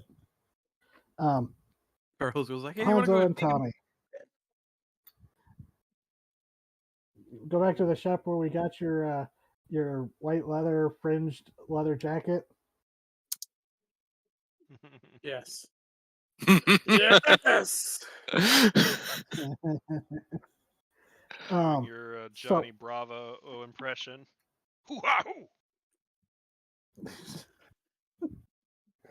that was TT. You calling that guy Player 2 Johnny Bravo stuck in my head. So now that's what I don't know One Piece, but that's what I'm going to think of when I see that guy. I gotta say, he's so much more of a character. No, don't get me talking about One Piece. I know I'll he's a start crying. cyborg. I'll start But- crying. He's Frankie. a really Anyways, good character. Frankie is a really good character. I'm sorry I called him Player 2 Johnny Bravo. I didn't realize his game. Is the skeleton violinist there yet? No! They haven't even fucked me up with him! Oh, They honey, haven't even I'm fucked so me up with him sorry. yet! I'm so sorry. I I am know not they're into gonna, One because Piece, what I and saw didn't- on the fucking live action show, he wasn't a skeleton at one point. So, speaking of skeletons, Hanzo and Tommy, yeah. Yeah. you're driving to the Abracadabra car wash. Mhm. 9 to 5. It's further in town. It's not the one that you fought some hunter scorpions in, but yeah, the two chatterbugs. What's your conversation like? I like to imagine it's just both of them sitting in silence while funky Japanese pop plays. I did just share a whole Yes. album down over in there if you want back music. Correct. Because honestly, that is the funniest visual to me. Just This little the short man. this little short hobo man, tall Japanese man in a business suit, both looking serious. Yeah.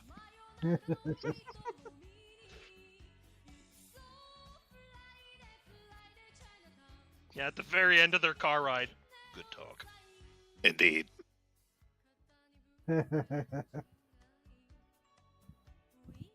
Okay, I'm just gonna. Okay, no, I'm not gonna do the whole song. Aww. But YouTube strikes. I swear, it's become one of my favorite Oh. recurring gags of this series. Mm-hmm.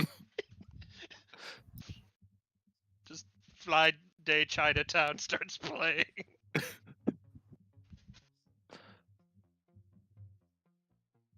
Groovy.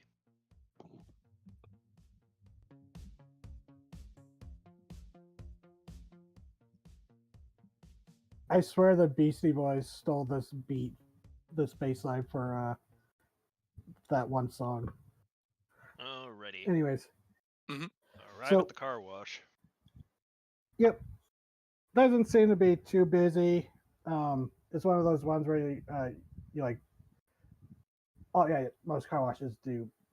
It's like one of the fancier ones where you drive in and there's like that automatic track that'll grab your car and pull you in. Yeah. And you see the neon sign where there's a very cartoony looking classic wizard, the pointed cap and the star and moon robes, but the magic that's like spraying out of his hands are like foam and bubbles spraying a car. Mm-hmm.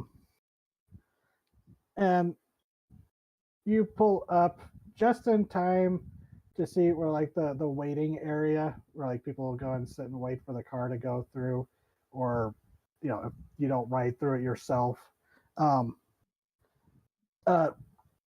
Like like a small group of people, like not even 5 people, just like burst out with screaming as they go scattering. That's never good. As so Well, as someone goes, something's and Someone's like, we gotta go. Someone was screaming. Well, So this looks like the place. Yep. Pull up, quickly get out. None of you are protagonists. Jeez. Quickly proceed inside. Yep. and inside you step in. So you do hear a scream coming, and it is coming from inside the car wash area part, but not like the wet part, not the dry part of the car wash. You go around, I'll take this end. Will do. And I need you to both read a bad situation. Yay! Try to find an appropriate. There you are. Let's go. Ooh. Ouch. Tommy, what is with Roll20? Listen. Roll20. Ooh. I feel your pain, Shady. Yeah, Tommy ain't gonna.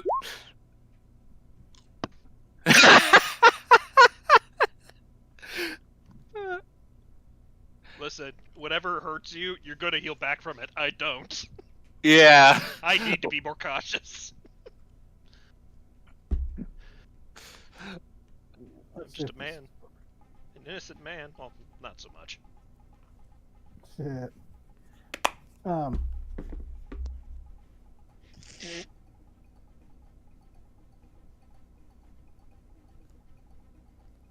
Oh no! Don't. Damn it! Well, What? that post, that in the random junk thing I just saw. Terry, what the fuck is Skibbity Toilet? Alright. Oh god.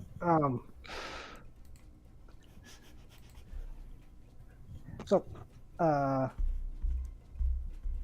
Hanzo. Yes. 11 plus, or on a 10 plus, you get a hold of 3. Best way in, best way out. Danger Best zone way to notice, protect the biggest victim. threat. That is actively being victimized. So Or maybe they're dead already. Who knows?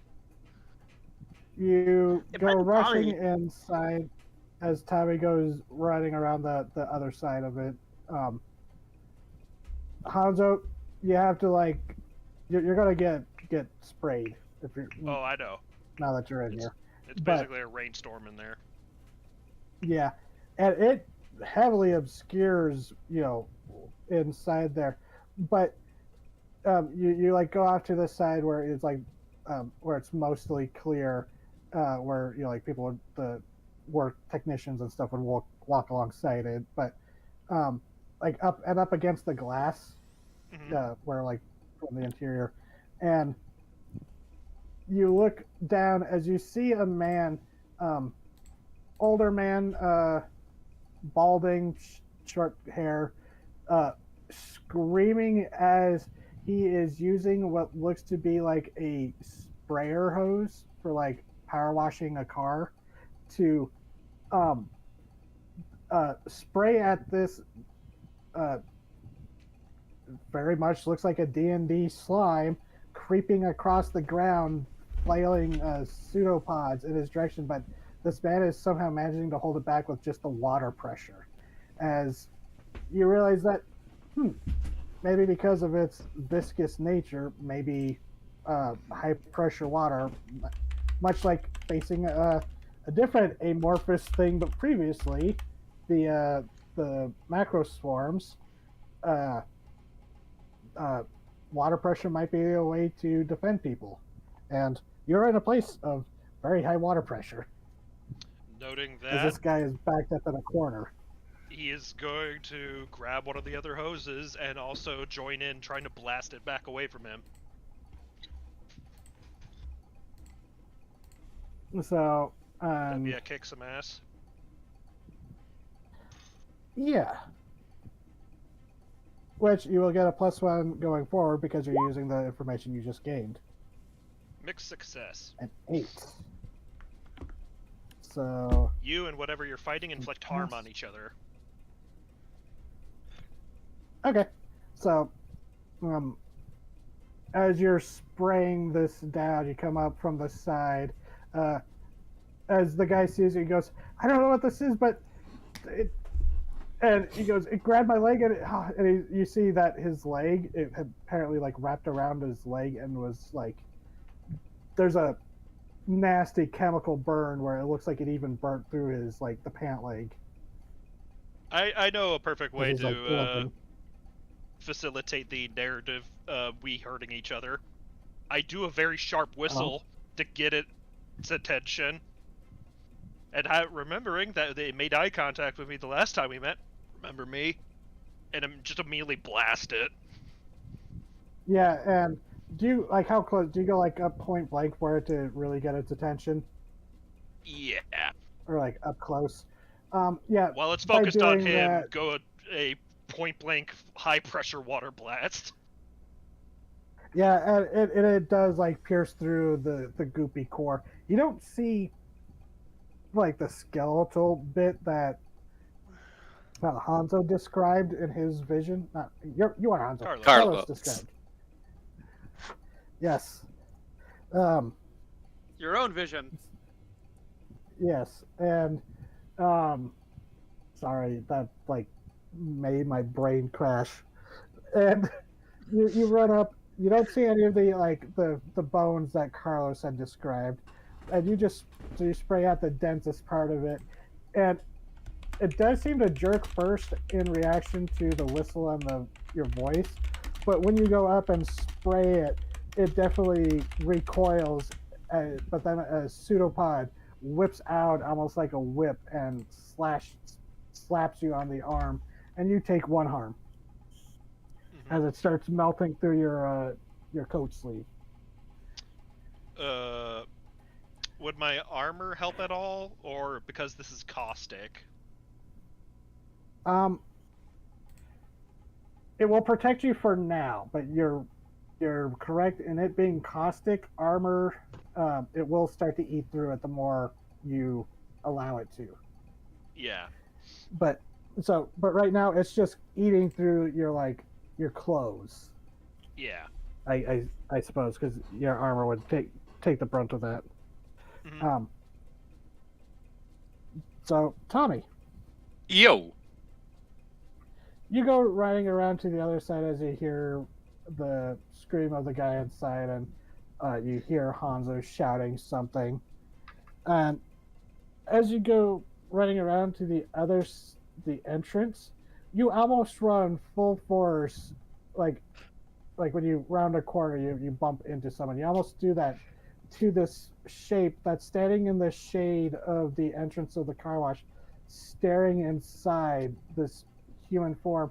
But when you skid to a stop, you are just hit with that acrid wave of caustic smell that you had smelled earlier in the ride, as you see what Carlos had seen, as a figure shrouded in dripping, pulsing ooze turns as you see these bloodshot, lidless eyes stare at you from a half submerged and corroded skull. Mm-hmm. As it lifts a finger to you and it goes, "You have guilt in you too." And Tommy it starts to reach for you. Tommy is gonna throw a rock at it. Okay, kick some ass. He'd hit it with a weapon, but he doesn't know if it's acidic or not. I just love that. Ah, monster! Throws a rock. Oh no, Mormons! Oh damn. 13. Damn time. So 10 plus. Do you have advanced kick ass as a Yeah, do you have werewolf? advanced kick some ass? Let's see. No. Alright. Well, you get a You get to choose an extra effect. Gain advantage +1 forward or give 1 forward to another hunter. Inflict terrible harm for +1. Suffer less harm in return. Or force them where you want them. I'm gonna say force them where I want them and try to get them away from the car wash. Okay, so you almost ran into this figure standing in the darkness of the basically the mouth of the car wash tunnel, and as it starts to reach out to you after saying you have so much guilt in you too, you dive back out of where it grasped at you, and you go grab a chunk of you grab onto like the curb, break off a chunk of it with your absurd strength, and throw it at it. As you, so you're trying to get it out of the car wash, right? Yeah, more towards the sun.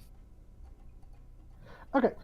Yeah, it is right on the edge of it, and you aim for what you think might be the legs, and it's just your monstrous strength where it's basically anyone else had tried this except maybe Winifred, it wouldn't have this effect. It would just, impact. But you hit it with enough force that you basically knock its legs pillar out from underneath it as it falls backwards and begins to hiss and scream in this almost like it's like hearing a boiling kettle mixed with someone screaming as this greenish yellowish mass of bones and slime and ooze falls into the bright sunlight and begins to bubble and hiss as it did not like that. Hanzo. Sunlight, good to know. Mm-hmm. So Hanzo, you have this blob that seems to be upset at you now. Yes. Like, you've got so much guilt. You still have 2 holds on your read a bad situation. Yes. Oh, I will specify these sprayers that you're using now that you're holding one, and you can smell the chemical smell. These are like it's a soapy mix. Yeah. It's like a soap sprayer, not just pure water pressure. Yeah, altering the chemical makeup, I suppose. I suppose asking the question, technically that's what I led with, but Best way to protect the victims, yeah. Yeah. You did. I'll spend another hold on that, maybe noticing that the slime does not like direct sunlight. Well, you're still, you don't see Tommy. Right. Yes. You right now you know that these things don't seem to like water pressure and soap. Yeah.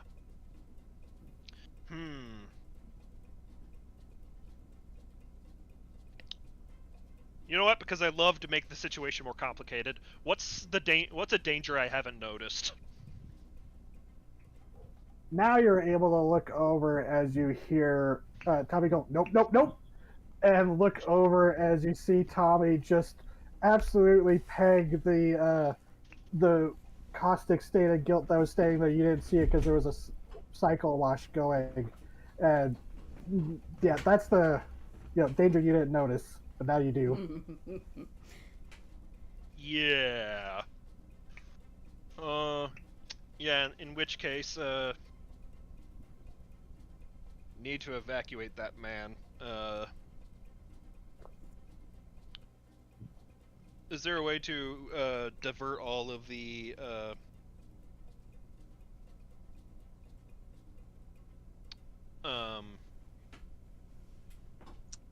attention onto myself? Pressure? Or I don't. Yeah, that's also a good idea. If I could turn up the water pressure at all. You're not sure, but the guy who would know is right there. Yeah.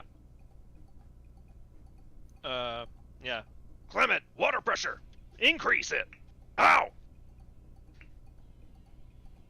Right as so I need you to either do you want to kick some ass or act under pressure to give him cover? I will act under pressure. Okay. And you still get the +1 hold from knowing that for the read the bad situation. So 10. 9, so a 10, or is that what the +1? That is with the +1, so gonna 9. give you a worse outcome, a hard choice, or a price to pay. Okay. Price to pay is you're going to have to put yourself in the way of this thing as you see, as you shout and Clement starts hobbling towards the control panels. That's off to the side. And Tommy, you notice this too. The body starts trying to crawl its way back into the shade, in Clement's direction, going, "No, no, you were to blame too." As also Hanzo, you see the blob of ooze start to ignore you and start going for him, trying to slither around you. Tommy's gonna try throwing another rock at it. Okay, so but first, Hanzo, the price, Yes. Price to pay. He'll get in the way, in harm's way. Okay. Yeah. So you're dealing with those smaller blob. While Tommy, you see the skeletal form, and Hanzo, as you see it, the blob seems to bunch up, almost like condensing itself down. As you realize, oh no! As you leap in the Coiling way, like a spring. yeah.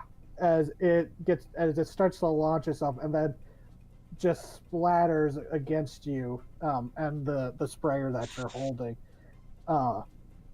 and you feel the sizzling as it starts seeping through your armor, and as this would do 3 harm, minus whatever armor you have, Yeah.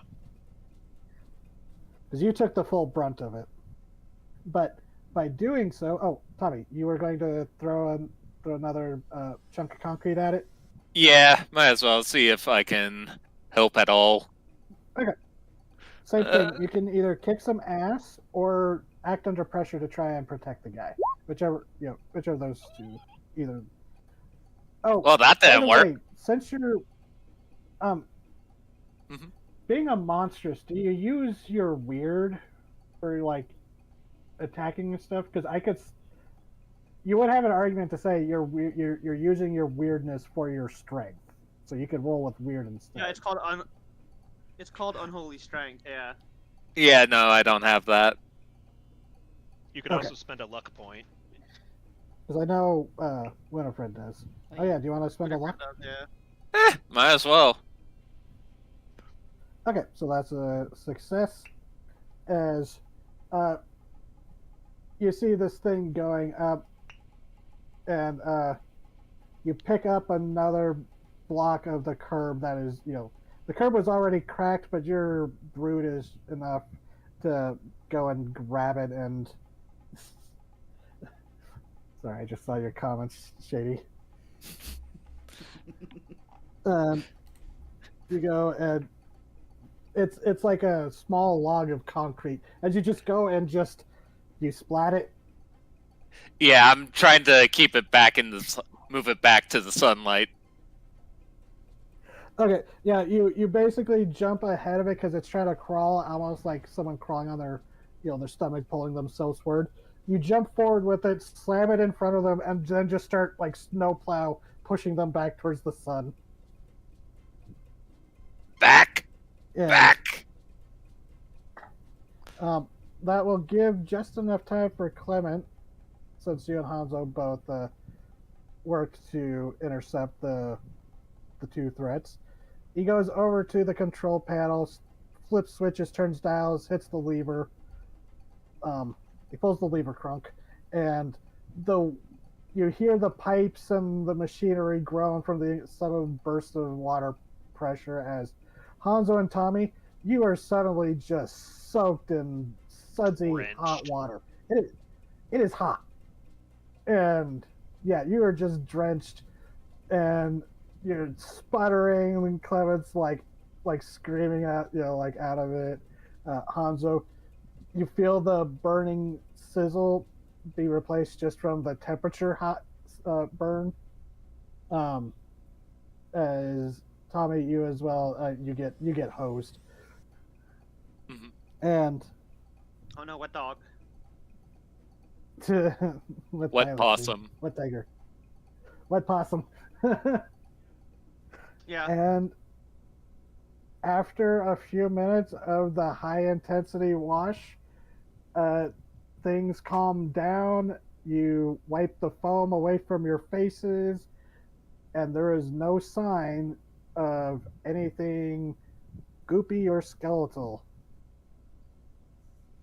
Uh, and because of it, Hanzo, you're not taking continuous burning damage because Well, that's good. you got power washed. You got That's sudsed. good. Someone should simulate that. Shut up. Okay, That's I'll fair. be those noodles that go across the car. Mm-hmm. You know those noodles that go across the car when you're getting your car washed? I'll be those. Oh Yeah. Blah, right. blah, blah, blah, blah, blah, blah, blah, blah, blah, blah, blah, blah, blah. I thought you were talking about like someone threw cup noodles at a car at a car wash or something. No, we're talking about washing Hanzo like a car wash, right? I heard the context right? Oh. So I'll be the noodles. I'll be the noodles at the car wash. Getting Hanzo all nice and soapy. I'm sure Liz would like it. Yeah. The noodles God. that stroke sensually across the car's body. Yeah, the sex noodles at the car wash. The sex noodles at the car wash. Red Wow. sex noodling Hanzo. It's a fucking Wow. sentence. So, Breathing sharply, and looking to Clement.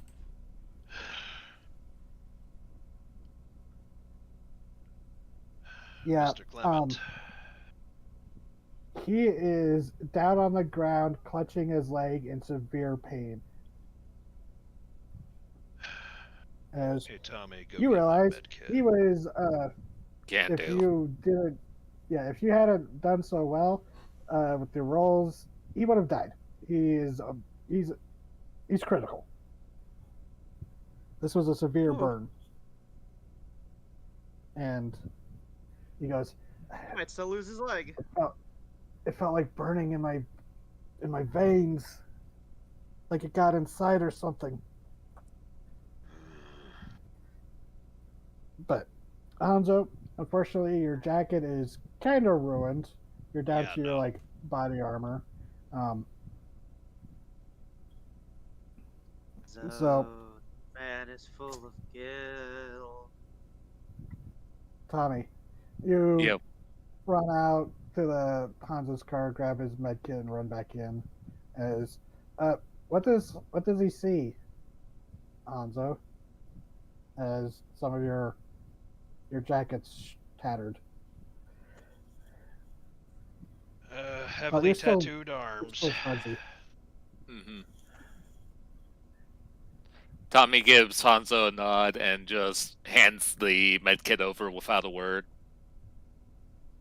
Figuring if Hanzo is hiding them for a reason, he's not comfortable with talking about it. Yeah. Sorry to have you go back again, but there should be a spare suit in the back of the car, not the trunk. Gotcha. Backseat. Backseat. Gotcha. I'll open up the med kit and try to attend to Clement. Okay, roll your medic skill, I guess. Some people in this If you fuck mystery up, have you'll done a lot die. more rolls than others. I'm sorry. If I fuck him up, he'll die. Maybe.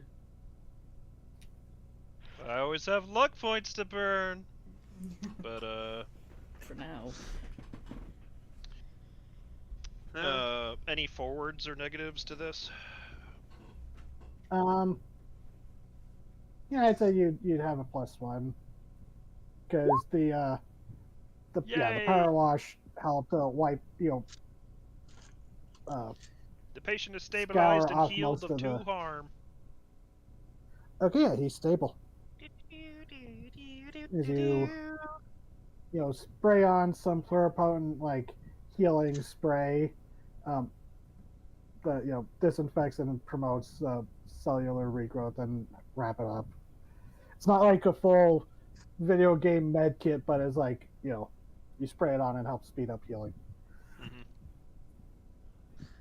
Now, I now guess I it's am kind of actually like, imagining Resident Evil spray. yeah. I was thinking more like Bacta from Star Wars, In spray form. but Just imagine if so we watched Empire Strikes Back and Luke was just being misted like vegetables at a fucking supermarket. I don't know why like a that spray sounds so gross. tan booth. I don't know why that sounds so gross. You're welcome. Yeah, you gotta pickle your Jedi in the Bacta. Oh God. Anyways, so, yeah, Anzo, Tommy, Mhm. you had an encounter with the caustic state of guilt. What's next? As You got the wrap up guy this right guy's here. wounds. Yeah, I'll chat him up as I attend to his wounds. So, Mr. Clement. Yeah, how do you know my name? And like on his jumpsuit for the car wash, it just says Lou. I'm with Pluripotent. Oh, and it was like fresh and sours at that. Wait, and then he like, wait, is that? I thought that is that an endofauna? It's complicated, sir. Because he didn't see the humanoid figure. He only saw the disconnected blob that you dealt with. Yeah. It's a complicated situation, sir.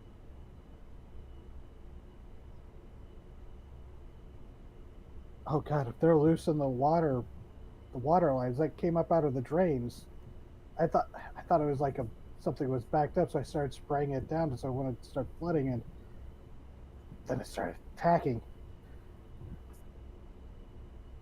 Yes. It's a good thing we arrived when we did. I had a feeling you would be targeted. But why? What do you mean? This Might older be a man is just murderer. suddenly like, what? How many years ago was the incident? So, let's see. Anna is 15. She was 3 when it happened, so like 12, 13 years ago. Yeah. He'll just mention that because someone's been targeting everyone involved in that incident 12 years ago.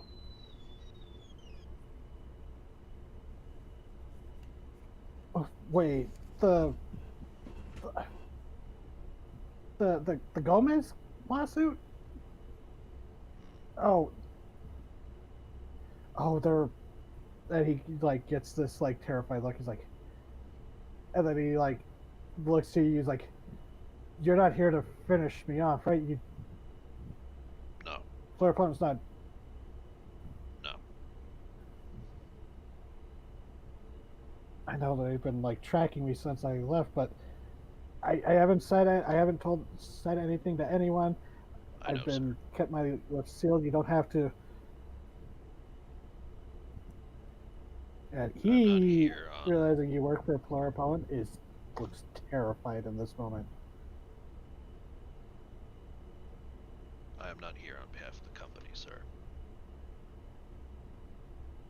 That makes him like look confused. Like, then why?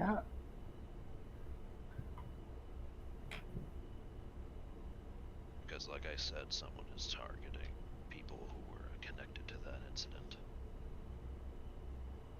I overheard that you once worked with us.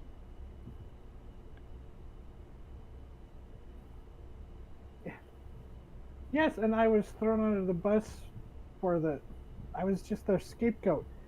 That section was I was the inspector for one of the inspectors for that section. There were other inspectors besides me, and we all checked off, saying everything was in good order. It should not have broke the way it did. I told them the way it broke, in the testimony, it looked like someone had been pushed through it. That's the only way it could have broke like that. I believe you, sir. I do suspect there was foul play involved. But it was. What So was done to you was very unfair.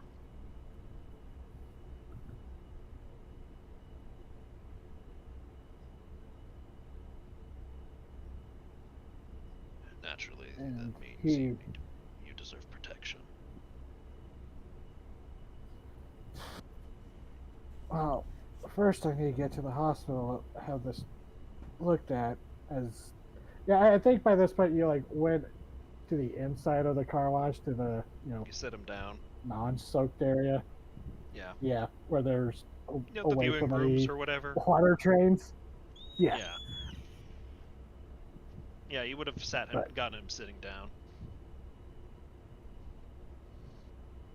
He's pretty fucked up himself, but he's trying not to let that show. Supporting his body weight and whatnot, getting him onto a chair. And oh, sorry, go ahead. Yeah, no, sorry, I was just breathing. Okay. The bell above the door dings as someone walks in. As you look over, and there's someone else in a matching the car wash jumpsuit, as they've got a bag of fast food in one hand. And Lou, I just left for my lunch break. What's going on? As you see one of the coworkers just show up, you said you could handle it on your own. Just Extraordinary circumstance. Oh,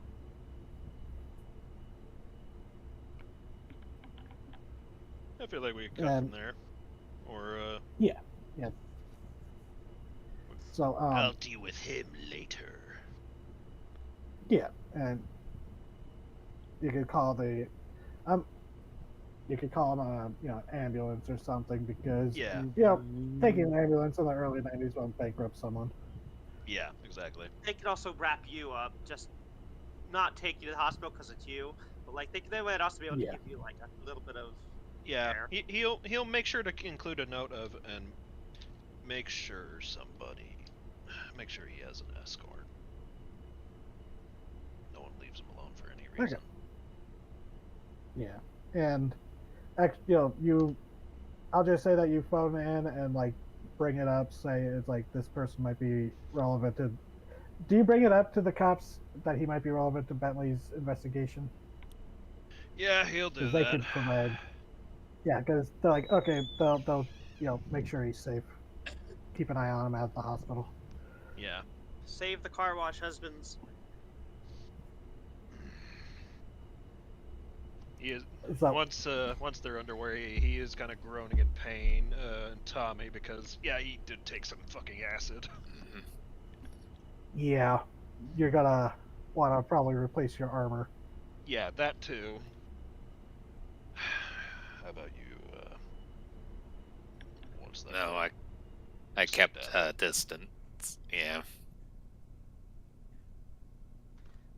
Scoot, whatever it's called. Yeah. I mean, you just had the most intense bath that you've had in a while. You're gonna go home your to your hair- sewer home, and the fucking raptor is going to be there. You smell nice. As he's rifling through your fridge. My food! You got the drop on him because he didn't recognize you without your smell. Your musk. A musky husky. I mean, Okay. as an animal, you probably would have a musk. Yeah, All your natural marsupial. oils are gone. It'll But, take ages to get it back. And Tommy, just a little aside before we switch, because we're almost to the end of this. Would this be the end of the session, or we have like another half hour? I think another half Or would hour. this be the normal end? I think a half hour we have. Yeah. Okay. Time zone shit. I mean, Changes. yeah, shenanigans. it's hard to keep track because it's only 7 here now, but yeah, I mean the game started at 4 for me, so. Yeah. But so yeah, Tommy, I'll just say, before we change scenes, you and Hanzo, or well, wait, unless you had other stuff to do, Hanzo, you wanted to talk to Tommy. He was just going to tell Tommy to scrams because he's going to head back to Pluripotent to replace his armor. Yeah, can do. Probably get some medical attention. Yeah, you'd be able to get yourself fixed up there. Though there Leave might it to be the some professionals questions. instead of field work, Yep. field surgery. And so you, so Tommy, as Taking my you sister to the fucking preserve because that's my haven. yeah, I thought that's where you got to take her at first. I But should. you I take her didn't to the think about cops. that. You can't Um, keep taking but- people to the zoo! So Mechanically, Tommy, yes, but I Yes, sir. can! So as you kind of like split up from Hanzo, and he drives, or at some point you're like thinking to yourself, because that thing said that you were so heavy with guilt yourself, and there is just that. Without going into too heavy of Tommy's backstory, Tommy has a lot of guilt, doesn't he? Maybe. Being the sole survivor. Mm-hmm. Without name And nukes, too. What the fuck? and you're kind of thinking on that as you like walk back towards the diner and your little camp. But Carlos and Fred. Moving right along, looking for good times and good news. This is Hey, another don't know the session where lyrics well Winifred enough. spends it asleep. I'm sorry. It's alright. she would I do prefer not know to the be lyrics at well home. enough help off you the top of break my in. head to answer, and so Nighttime Winifred is is soon. plagued with prophetic dreams of Numa Numa Yay. Yay. I'll kidnap so- Winifred to help me break into a place. It's fine. Like you could kidnap her to do anything. Like anybody. Winifred, let's do a crime. Yeah, okay. But Kind of crime. so Fred and Carlos, you drive over to Sue's ours. Either of your vehicles, doesn't matter who drove, unless you drove separately. But what kind of conversations do Carlos and Fred get up to?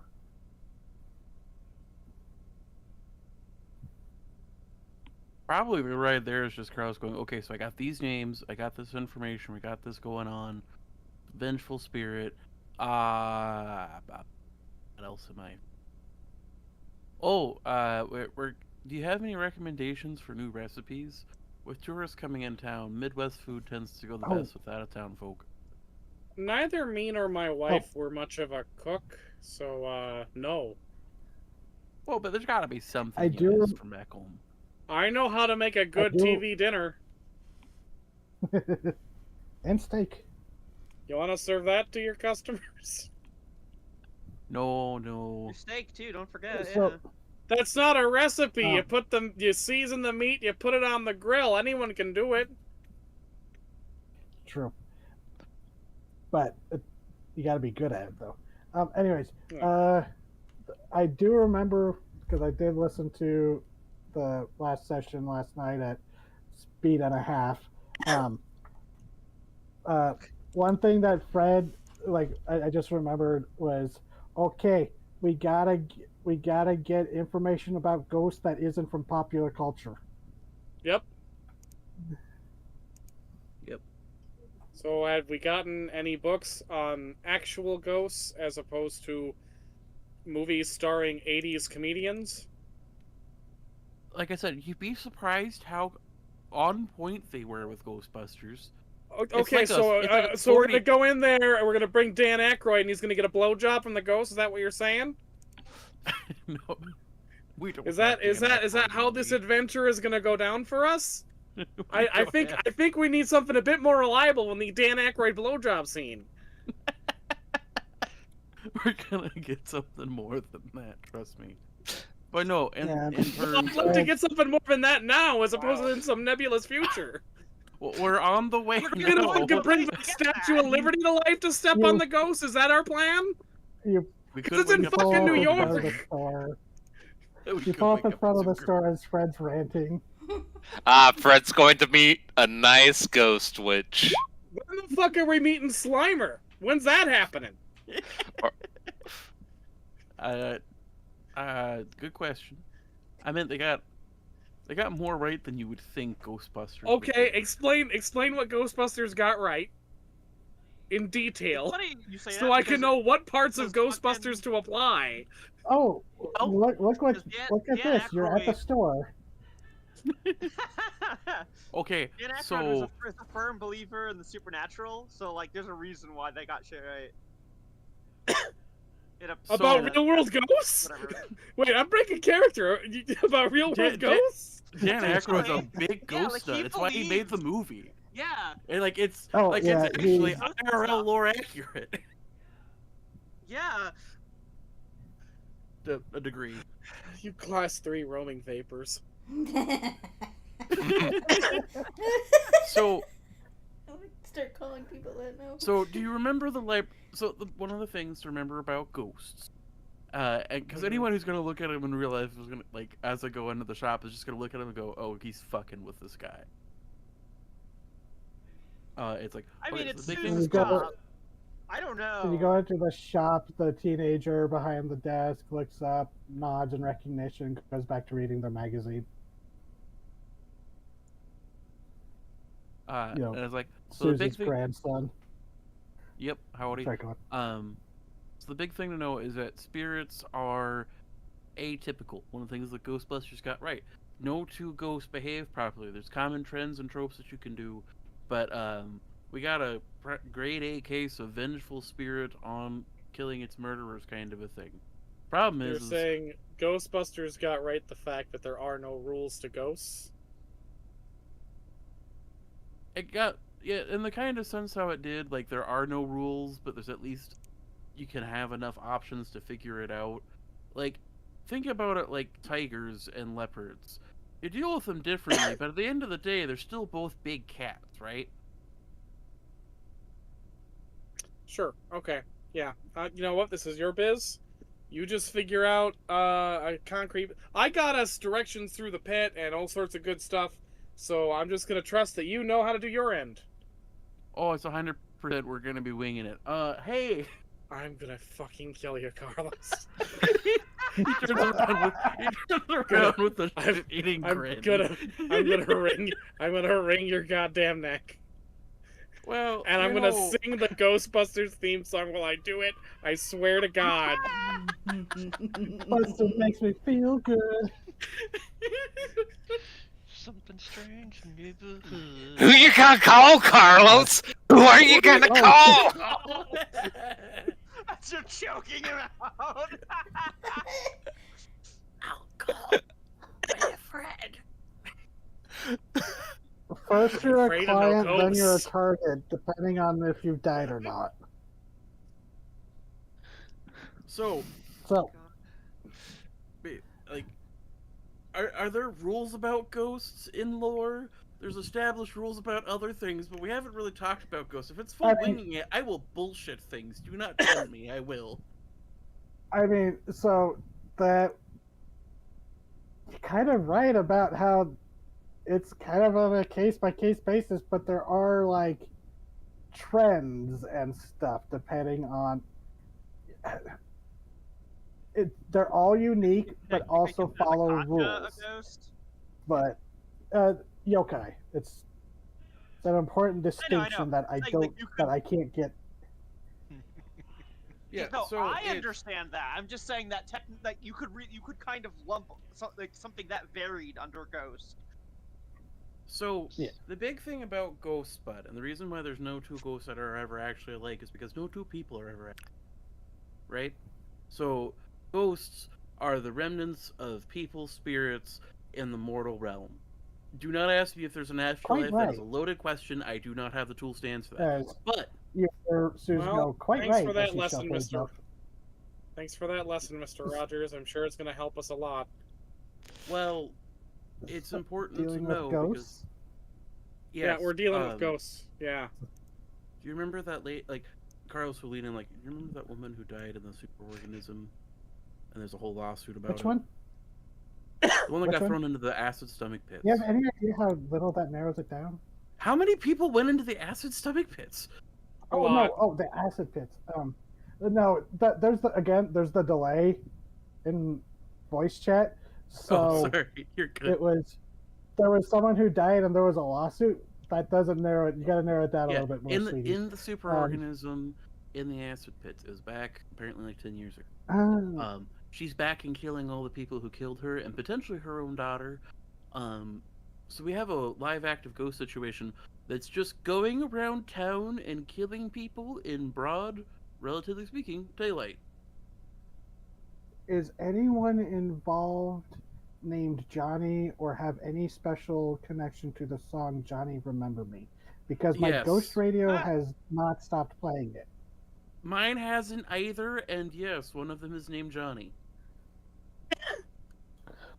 Okay, so you're dealing with, my guess would be a ghost that is a singular mind and not a conglomerate that can sometimes manifest. Yeah, that's kind of what I was leaning on Terrifying. based on the amount of vengeful methods. Yes, I'm happy it's not a conglomerate. Fred, I would be dear, so worried if it was a conglomerate. generally ghosts can fall into two categories, but there are variations and outliers and exceptions to it because the afterworld does not follow the same rules as our world.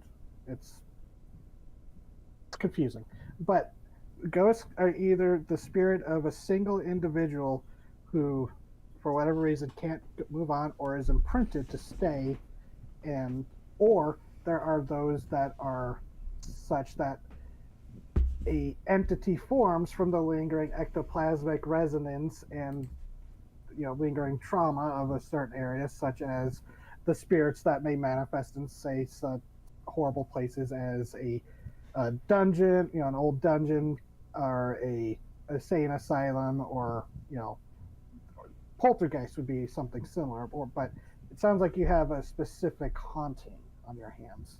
Yeah, specific haunting, going after victims, vengeance motivated for sure. So vengeance motivated that our other wonderful friend, who's my new apprentice, is being affected by its desire for vengeance. Yes, they do have similar. If it is going by vengeance, yeah, I can see why that poor boy is affected. So He's doing well enough. that's good. So You haven't seen him in like a tell day. me more. Ghost's Yeah, you haven't name seen him will- since the incident with Reginald last night. I haven't, no.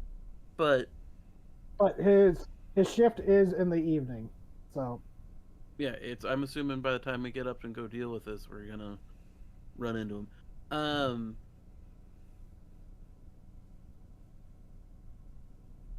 But yes, so we have vengeful spirits killed a couple of people already associated with the case. Cited, it seems to have bonded potentially with an amoebic life form from the superorganism that allows it to have a more caustic, acidic nature.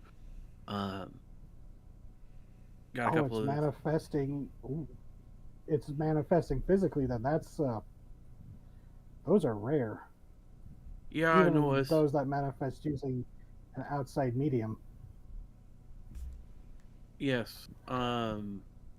Would is this also to blame for the rattlesnake outbreak, or is the rattlesnake outbreak to blame for this as well? Since she gets a I little serious. that and he'll look at him like that fuckhead's involved with it. That much I know. That would make sense. I Wish don't know who magic. he is, but when I find him, he's getting a swift kick to the nuts. I don't care what else happens. He's getting a swift kick to the nuts. Fucker, fucking bounce me out of my own psychometry mass, motherfucking So- bullshit. So tell. I don't know. Yes, some entities don't like to be peeked on. That's what that whole saying about looking into the abyss. It'll look back. Well, sometimes the abyss, will look back and look up your home address and pay you a visit. Well, You gotta yeah. be careful. Well, it's not even that. It's I was looking into the ghost thing, and fucking Wizard McGee ass rattlesnake motherfucker showed up and go, no spoilers, and kicked me out. It's specifically fuck that guy. But that's not that's cycle. We're gonna. Oh, solve the that ghost sounds first. obnoxious. He was a He bastard. sounds insufferable. I can't wait to kick him in the nuts. Hmm. But he's. And I think he's tied with it. He's a. so I reported it to Moss, but someone starts using wish magic around and Yes. starts causing chicanery. yes, it's never good, especially considering if he's still out there, he's managing to Could it be that? man. Sorry, go on. No, go ahead. I was I want just to see what you. I was just thinking aloud. Could it be that that Maria was previously one of those ghost types that is bound to the location of their death, and thus being stuck in the superorganism wouldn't be able to exact her vengeance until Wishmaster came along and gave her the means to leave and Oh, yeah, fulfill her. That's what I. Yeah. Yeah, that's what I was assuming. Well, not assuming, but that's what I was theorizing. Either he let her out, or his creation of wish magic then fueled her to get out. And 'Cause, actually, I mean, what is a desire for vengeance 13 years in the making, but a wish?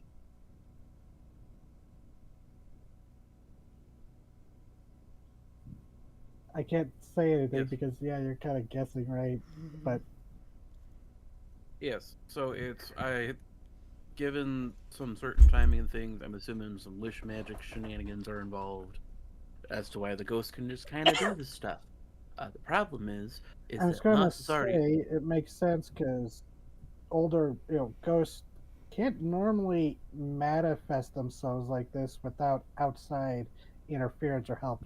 Someone performs an exorcism and it backfires, or a seance, or And I'm just saying the know, timing's also really someone- funny with the fact that the final payments got sent out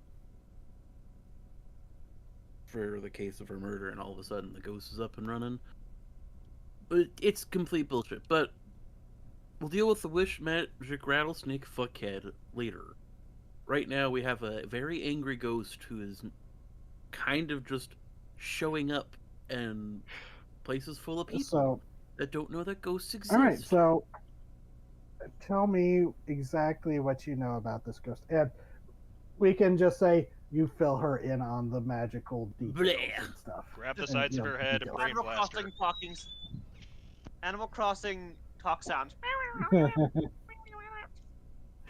was thinking deeper for the Charlie Brown adults. Wah, wah, wah, wah, wah.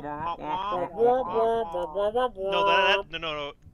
Like as you're like explaining and going all the details, it cuts to the kid, and that's what he's hearing. Wah, wah, wah, wah, It really wah, is. wah, wah, wah. God, I love that post where it's like, I love being at the at the metro, and suddenly the Charlie Brown voice speaks over the intercom. I just have to hope that doesn't affect my day. Or, when your mom finds a friend of hers at the grocery store and an unskippable cutscene begins. Oh, Oh, God. God, yeah. How dare you? So, oh, hold on. BRB, someone's knocking at my door. Hello, it's the caustic stain. You have guilt on you. I think everybody does, except for Fred. That's true. I'm Wait, pretty much perfect. Fred, wait. Yeah, you and me. I Fred think are the feels only ones guilty that about guilt. having, his relationship fell apart. Remember, Fred- it isn't necessarily that you have to feel guilty. It's that it needs to be like there's something you are guilty of, not something you feel guilty about. What are Because you if it was guilty like, of? oh, it's what I feel. Olivia? Shh, nothing. She's actually. I could just I mean, be hey, guilt, you're the guys who. period, You're the ones either who way. fucking fed a man to a monster. Olivia was For opposed children. to that. For the sake I of didn't the do that. I know, but there are children. other ways. Do you think she cares?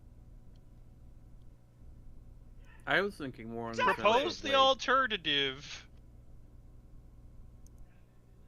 That Sometimes it you doesn't have matter, to we're well perform a past blood that. sacrifice for the sake of the children. Think of the children, Nora. And sometimes you gotta sacrifice those Like- children for the sake of other children. Yes. think of Like, the children, Nora. Olivia. Shit, no, they have a lot of not blood, Olivia, Miriam. What are they going to use all of it for? Think of the children, Nora. Winifred does not feel guilty because that's what she has to do to survive, and we would agree with her. But for the caustic stain of guilt, it would likely still consider her guilty. No, it's too bad for So, it. what I miss? We're talking having about discussions if it's theorizing. something We're overall discussing guilt how or if none it's of a us are guilty free feeling. of sin. Pretty much. No, me and Fred are good. And we might have coined a new term. New phrase. Think of the children, Nora. God. Well, I don't know, Fred. Don't you feel guilty that there's all this weirdness that keeps happening to you while you have your kids around? Well, as we discussed, Like- is it feeling guilt or is it actually being guilty that's being judged here? Yeah, because it's feeling 'Cause those guilt. are distinct That's different things. different. Like in real life, I was raised Catholic, so I feel guilt about everything. But technically, according to psychology, that's not true. So, well, here's the Yeah, thing. and Let's compare the Winifred does not feel Freds. guilty. Yeah, like, Nora, get out of my head. No, I was it's just good. about I like to- it here. I was just about to break out the comparison of the Freds. You know, I was. Fred, It's funny do 'cause that's you feel literally guilty what I even though was you're not talking really about. guilty? Probably. Yes. Winifred, All the time. are you guilty of horrendous crimes, but do you feel guilt for those? Nope. No. Yeah. So, So it's like, is the caustic stain of guilt going to look at that like, oh, she's fine, but he's my next target, or is she gonna be like, I don't actually Who give a fuck how you knows? feel about it. I don't care what We don't I don't know care yet. how you feel We'll about it. find out. fucking vampire woman. I'm still going to Maybe- melt you into a slurry. maybe their feelings are amorphous. Just like they are now. But yes, you Because fill like her in. the people killed so far were all technically guilty, and some of them clearly felt guilt, but they do seem to be like they were actually guilty. So they're in both camps as far as we can tell right now. What about poor Clement?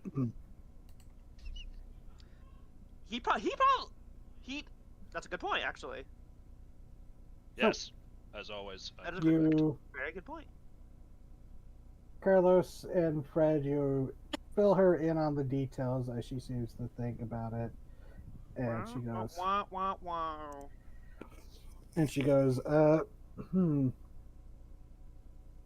Creature driven out of vengeance against the guilty, or those who feel guilt. And it might be a parental ghost haunting those that still surround their child left behind, taken from them before they could even generate memories of her. Fred, Ooh, I'm sorry to can say. I have the radio crackle to life for something real quick? Sure. The radio crackles in like our personal frequency, and you hear it's La Dama So Chupacabra everyone voice, would hear but it. it's, yeah, everyone would hear this because this is actually something I think everyone should know, but Olivia couldn't just like say around everybody because her little sister. I saw her, Maria. She recognized her name. She says that they killed her.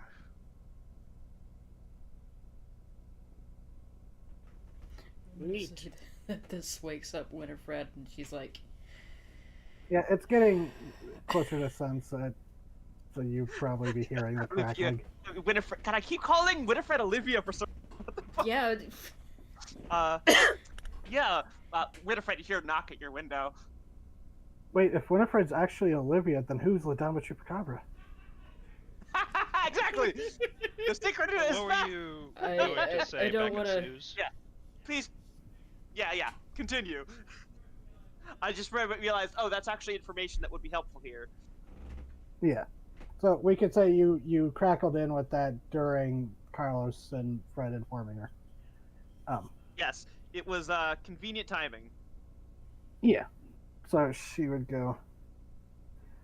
What you require is an exorcism, I suppose. The inclusion of wish magic will make it tricky and more dangerous, but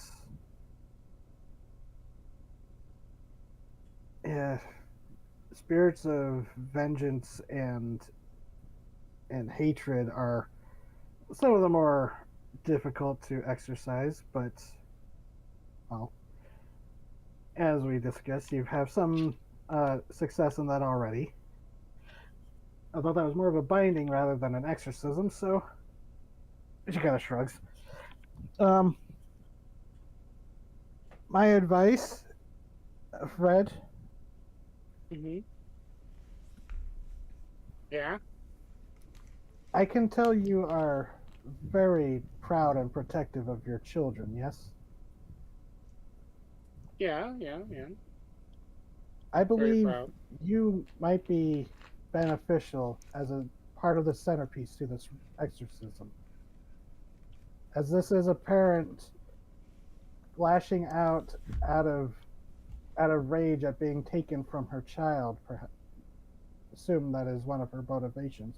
You as a protective parent might be able to Talk her down. lend some strength to this.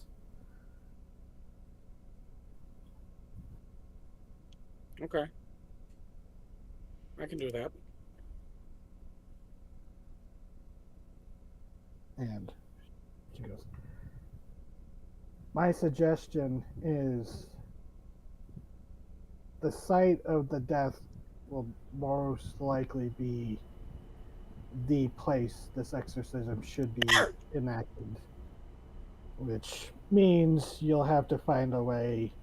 And she kind of like, her gaze drops down to the floor. But I'm not sure I can help you with that. But I can provide some other assistance. And she'll go and scurry about a bit, around the shop. And, yeah, Fred or Carlos, if there's anything you want to look, you're in a dense antique shop. Is there anything you want to pick up?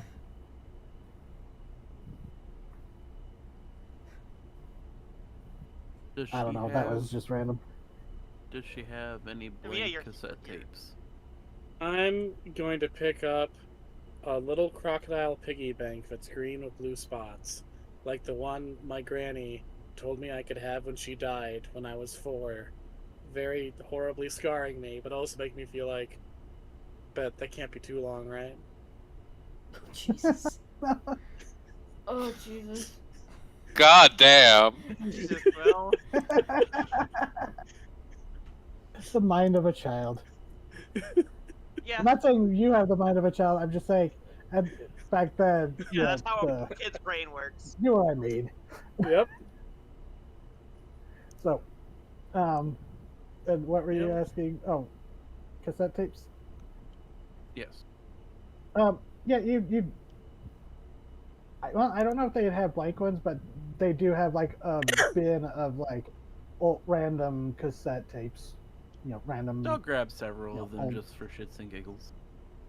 Yeah, it's like, it's like 5 for $2, that kind of deal. They're old. The quality not guaranteed. But so after a few minutes, she comes back and she has what looks to be a very antique, like crystal glass and silver, like salt shaker. But inside it, the salt is a faint pink color. It's like that pink salt. Oh, She goes, this this should be very helpful in the ritual circles that you must use. Someone within the circle should be protected from outside supernatural forces related to the exorcism. It won't protect against all threats, but it should help protect against those that it is, you know what I mean, for ritual circles. Or it may be used to entrap something if you're able to convince something to go into it, or you're able to put the circle down. It's much easier to protect someone with it than to trap something with it.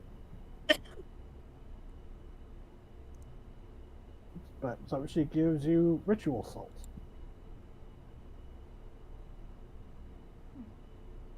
Oh, That will be useful. And she goes, in a pinch, it can be used to, throw it at something. Gives you a moment of distraction. I mean, have you ever That had will salt be- thrown in your eyes? It hurts.